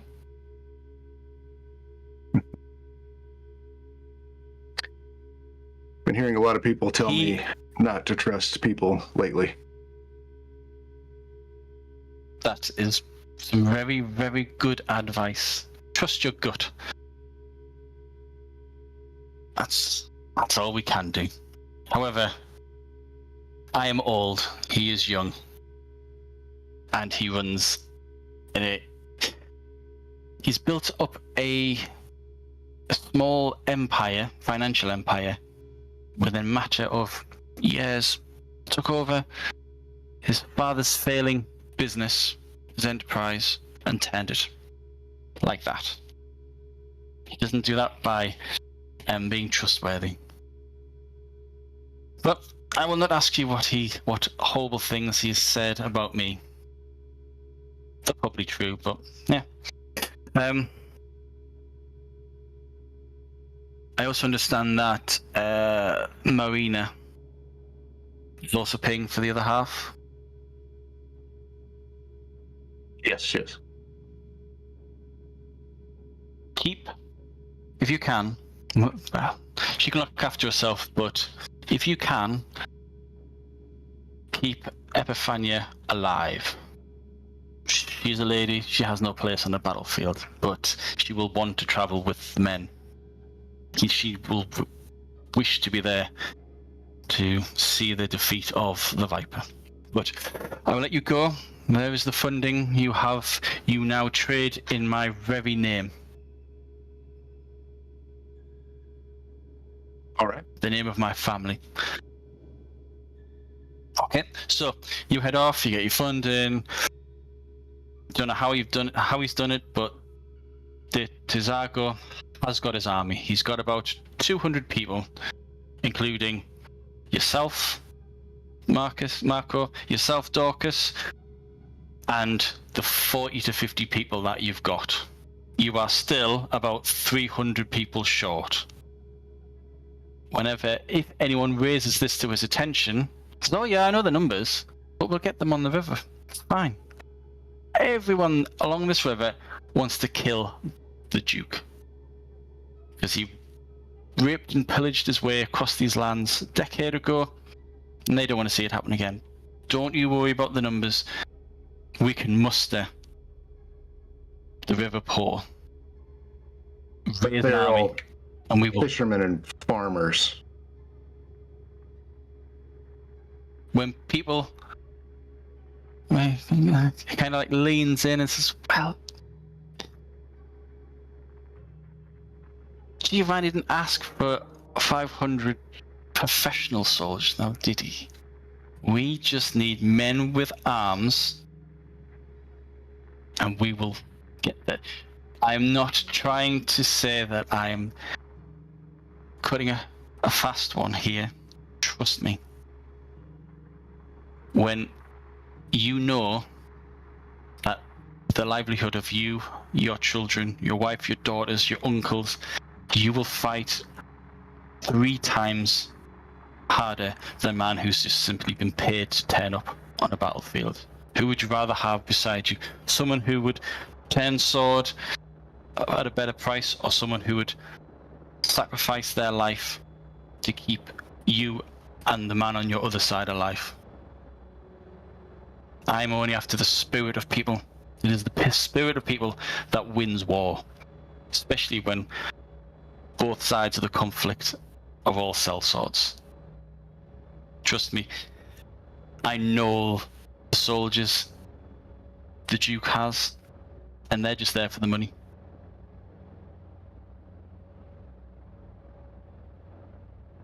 Does it sound like convinced? Okay. Does it sound like he might be a severed soul as well, and able to use his powers to make everybody else fight better? Is that what I'm getting? It's up to you. It's highly up to you. He's just overflowing with confidence. But so also Matteo is with you. How long have we got? 10, 15 minutes? Ken? How long have we got? About 10, 15 minutes? About 30 minutes. 30. 30 minutes. All right, okay, cool. So, you get onto the boat. Oh, there's 3 boats in total.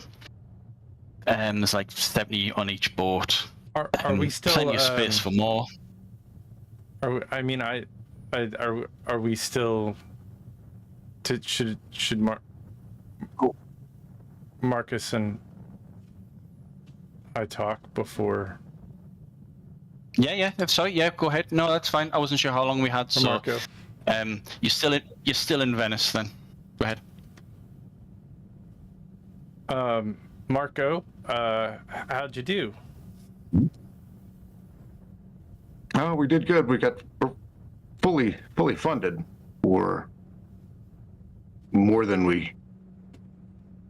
Well, that's good to know. More than we have men for. You got enough people? You got all the people you need? Do you need any more people? You got all the people and the infrastructure and all those things? Johannes says we will pick up people on the way. Well, putting a lot of faith in him, but I don't. What it sounds like you don't have enough people. Not with us currently, no. Well, we'll have the crew from here for sure. I might get reprimanded for this, but I was waiting for this. But I was just kind of thinking. I know a lot of the local watch folks. They're kind of gunning for war a little bit. They kind of want to go on an adventure. They want to protect the city and they want to fight for Venice. But the local powers that be are kind of wanting to protect theirs own first, and I don't know if that's the smartest idea or not. I'd love to get on this boat with you, but if we don't have the numbers, if we're destined to lose, I don't like those odds too much. I might know a few people who could help us maybe wrangle a few if we do it on the DL, maybe a few hundred or so. Maybe not that many, maybe 100 watch people, maybe not, depending on where we're at. Well, I'll tell you this. I can't I can't advocate for the City Watch leaving their posts. But I'm also not one to deny a man the vengeance he needs to protect his city. Well, so if they show up and get on a boat, well, then they ride with us. Let's say if we got funding for this, I know at least 2, and maybe we could get a few more if we just take a little effort. And funding, of course, we would need funding.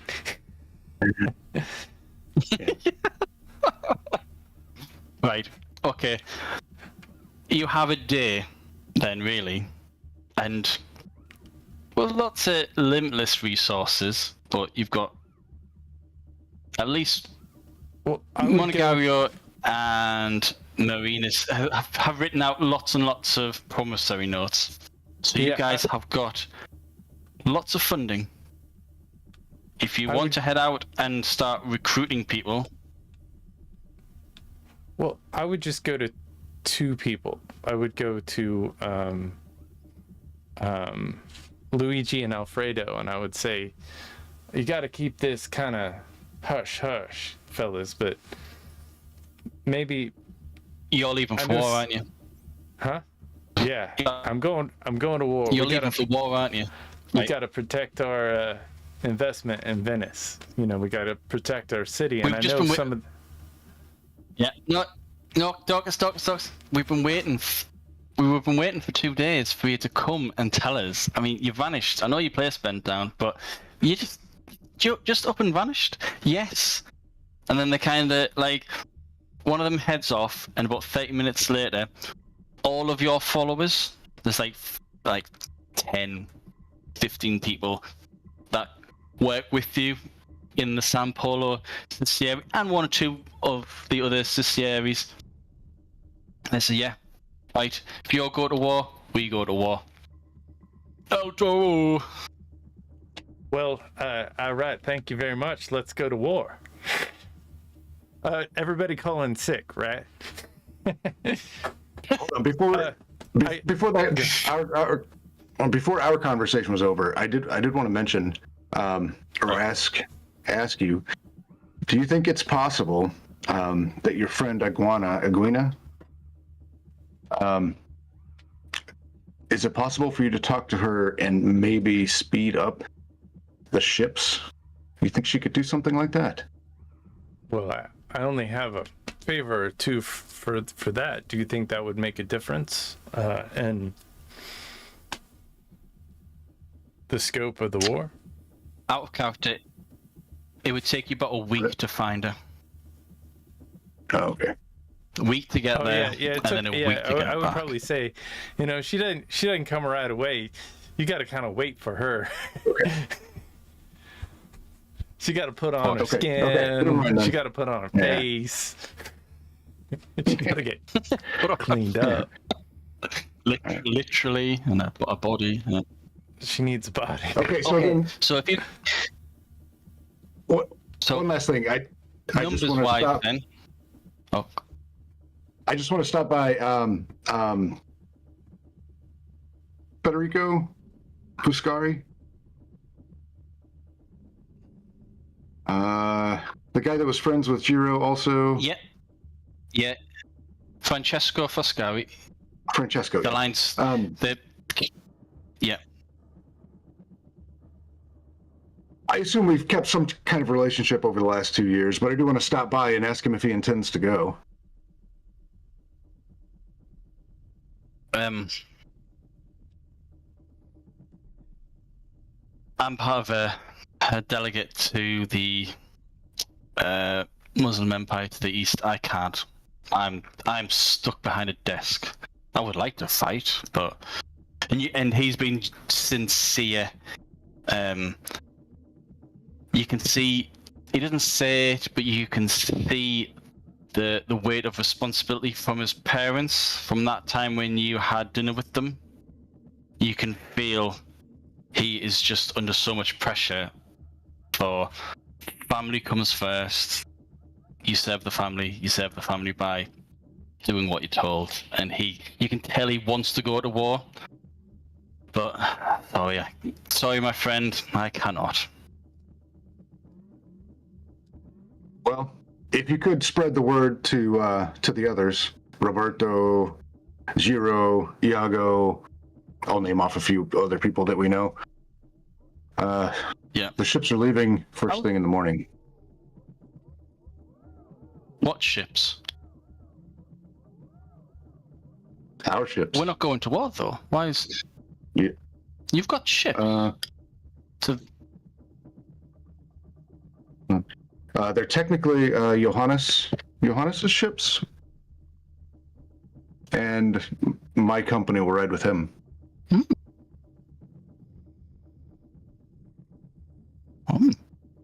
I know a few people who'd be quite interested in making a name for themselves. Whereabouts are these ships docked? No, I'll give him the address wherever we're taking the stuff. Yeah. Okay.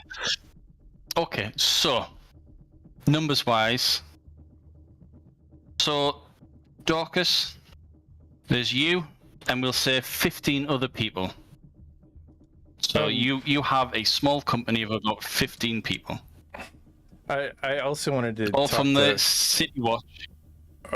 Orazio go ahead. Sala, who owes me a favor. Is Orazio Sala, the Palace Guard, is he out of jail?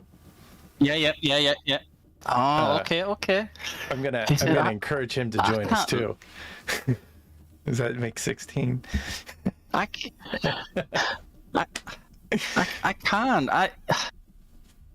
After everything that happened 2 years ago, no one trusts me anymore. Well, I trust you. I trust you to come with us and fight for the city. Do you mention anything about money? There is a little bit of money. Doesn't put food on the table. Yeah, no, there's a little money. Yeah, okay, I'll go.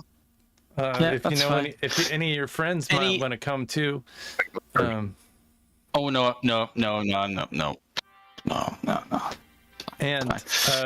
And then I'll go to Marco. You know, there's one other fella that we should talk to, maybe to get a couple more troops, and that's our good buddy who owes us a couple of favors, Tommaso Mocenigo, for saving his life. He might give us some of his palace guard.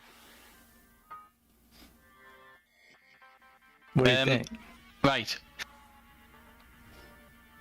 Can both of you make a acumen?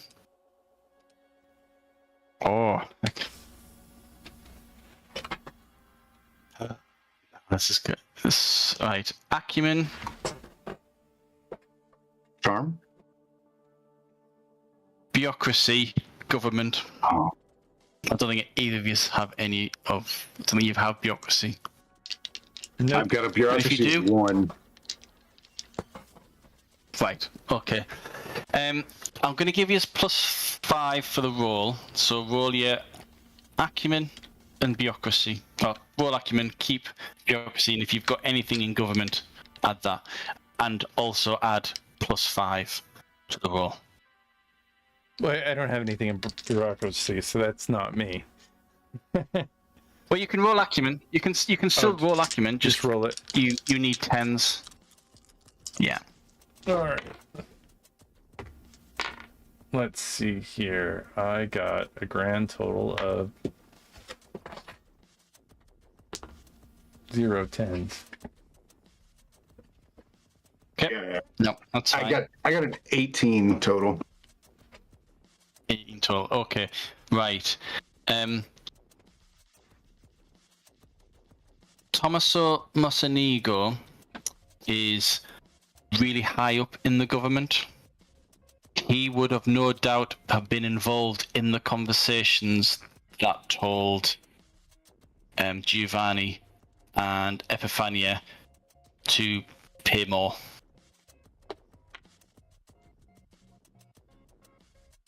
You get the impression that if you approached Mocenigo about the idea of we're mustering a small army out of Venice to go against the will of the Venetian government, because the government hasn't sanctioned this. This is a purely private enterprise that no one is going to admit to being in charge of. Does that make sense? You're not sure it would be prudent to then approach the Grand Council of Venice that private citizens of Venice is doing this.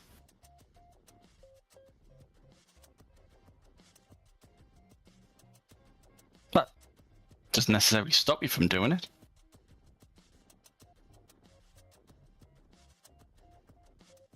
do you think, Marco? Do you think we need it. approach Tommaso? I don't think we need to. Yeah. Well, I got my That little could be very contingent. bad for the future. For our future. Okay, that's what you think. You're the boss. Right. So, numbers-wise, you've got Dorcas. You've got 16 men and yourself. Marco, you've got 45 people and yourself. In total, then, there is about 250 people. Just as the ship is about to leave, or the ships are about to leave, you see a group of cloaked and hooded figures smuggling themselves into the docks. And when they see that things are quietening down, because there's a lot of traffic leaving the city onto these boats, but none of the dock officials know what the hell is going on. It's just almost as if there's like an exodus of people from Venice. There's usually cargo that comes backwards and forwards, not people. So when the officials are like asking the questions, and people like Giovanni and Johannes is saying, "Oh no, it's just we're sending people out for contracts, blah blah blah blah blah," the officials kind of like, right, okay, they're not convinced, but can't really ask any questions. There's a few nobles on there. It's not really their position. Just as those officials depart the scene, a group of about 6 nobles in cloaks scurry to the planks and then get on board. One of them pulls his hood back, and it's one of them's Matteo, and with him is 5 other people, all nobles who are they're all friends of Foscaro. So you can add another 5 people to either your group, Marco, or to your group, Dorcas. Well, he probably wouldn't listen to me, so we should give him there's about Marco. So as the boats depart from Venice, you have reached the halfway point of the army. Boats sails down now.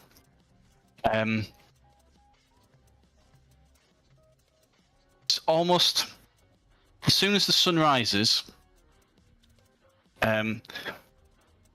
Members of what is now called the White Company start barking out orders. Everyone, including yourself, Dorcas, including yourself, Marco, Matteo, everyone, nobles, peasants, everyone is treated as equals, and you are all taught to fight. Not just by Johannes Zago, but by 8 of his captains, or the White Captains as they call themselves. Some of them have masks. Some of them are quite lean in their build. You're not sure if these men are strong enough to fight, to wear the armor that they're in, but they train for 8 hours every single day. And anyone who is not able to keep up with them, they're punished. And then the next day, starts all over again. As soon as De Tezago assumes the control of these 250 people, he's a completely different man. He is incredibly hard on everyone, including you two. Highly disciplined, highly well trained are his White Captains. And by the time you reach the river mouth, or the river Po, everyone is utterly exhausted. You train for 8 hours. Those who want to prove themselves have to train for another 4 hours each day. And then you rest and then you fall asleep exhausted. And then the same thing happens, and you have that for like a week and a half. Like your guys, you would train for a couple of hours each day, and you thought you were pretty good. This is on an entirely different level. And there's no charm, there's no smiles, there's none of the jokes or anything like that from Johannes de Tizago until the 14 hours of training for him and his captains finish, and then he'll have a drink and he'll have a private meetings. He'll eat with you, Dorcas, you, Marco, Matteo, Giovanni, all the key people that he considers to be key. None of the nobles are included. It's really strange. For the first time, Dorcas, you're considered to have a higher rank than the 5 nobles that joined Matteo. As far as de Tizago is concerned, you're a lieutenant. Dorcas, these nobles are just grunts. They're just soldiers. If you've got an order and they don't follow it, one of the white captains will flog them.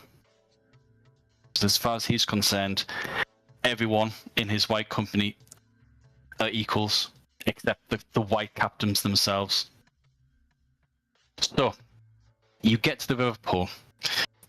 The travelling then slows down because you're trying to get 4 ships down the river against the current. Many start rowing, others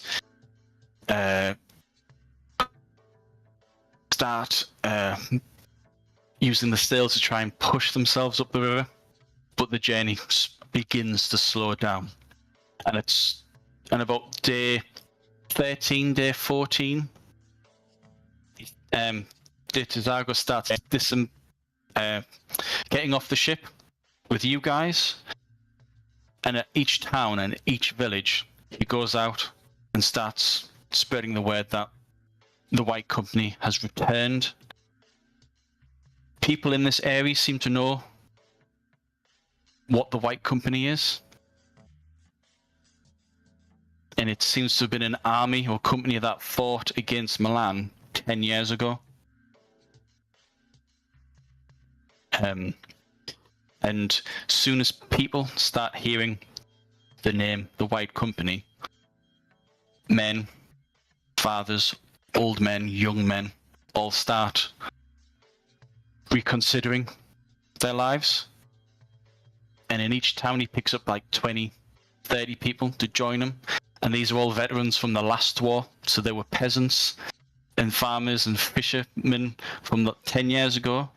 They fought, they survived, and now they're more experienced. They're still picking up greenhorns, and you're really concerned.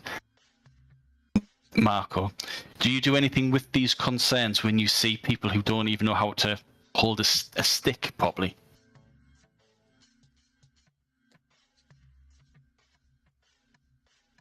I'll do what I can to make sure that those people are the as much of the logistics as we're going to need. And you know, it's not my army, so it's not my monkeys. Do you raise any concerns with de Tizago? I do. Yeah. Yep, go ahead. Marco wouldn't. Well, can I read this guy? Is he an initiate at all? You can't tell. You can't tell. Well, maybe I would be dropping some hints.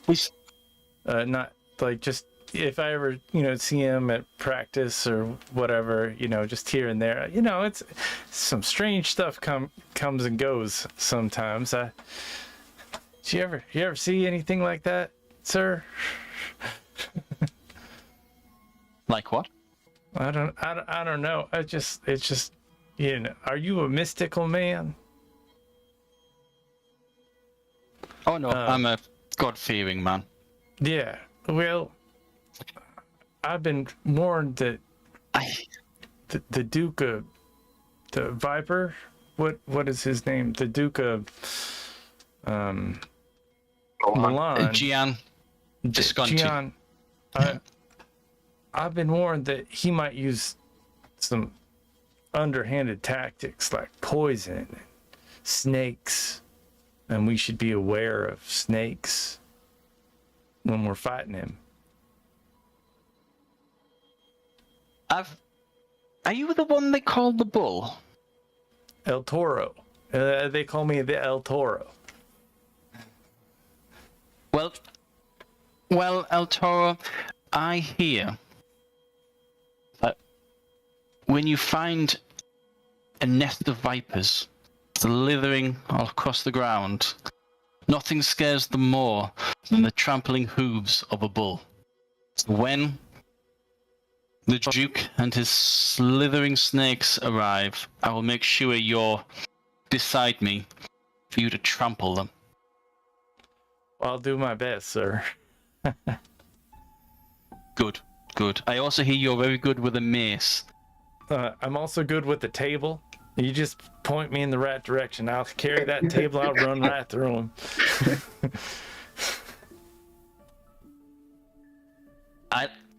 I've always needed men like yourself. If this Duke of Milan is an evil man and he can control snakes or whatever superstitious nonsense is being spread about our enemy, would that turn you away? No, sir. Would you stand your ground, or would you flee? I would never been afraid of snakes. I just put my table right down on them, squish them good. Good. All I can ask then is, don't mention those stories to anyone. Oh, okay, sir. Nothing destroys an army quicker. Nothing destroys the morale of an army quicker than the lies your enemy plants in amongst your men. Where do you think these rumors of his evilness and his snakes or whatever bullshit, where do you think those stories come from? Well, I don't for sure know. It's just something I heard about when we were at home. The Duke. Yeah. Those are the lies your enemy uses to break the hearts of your own men. And I'm glad to see that he has not broken your heart, but please, there are men with weaker hearts than yourself. Do not mention these lies, and if you hear these lies being spread, tell them that the bull will trample these snakes. I will. Excellent. We will dine tonight. And then he heads off. As soon as he heads off, someone comes over to him. He's got something to do. He's always busy. Sure. He's constantly working. He probably works 20 hours a day. It's at least so it seems. I think we'll leave it there. So next session, we'll probably head straight into one of the threads. If Bill can make it, that might change things, but our character, you two, which sort of story would you prefer going on from here? There's two threads. One thread is warfare, and then a bit more warfare. And the other thread is a small murder mystery, and then warfare. I know this is a play test, and I want to play the combat system, but I like a good little murder mystery. I don't want to reward you. Yeah, I do too. Right. Okay. Right. That's fine. That's fine. I don't really know what. Like I'm.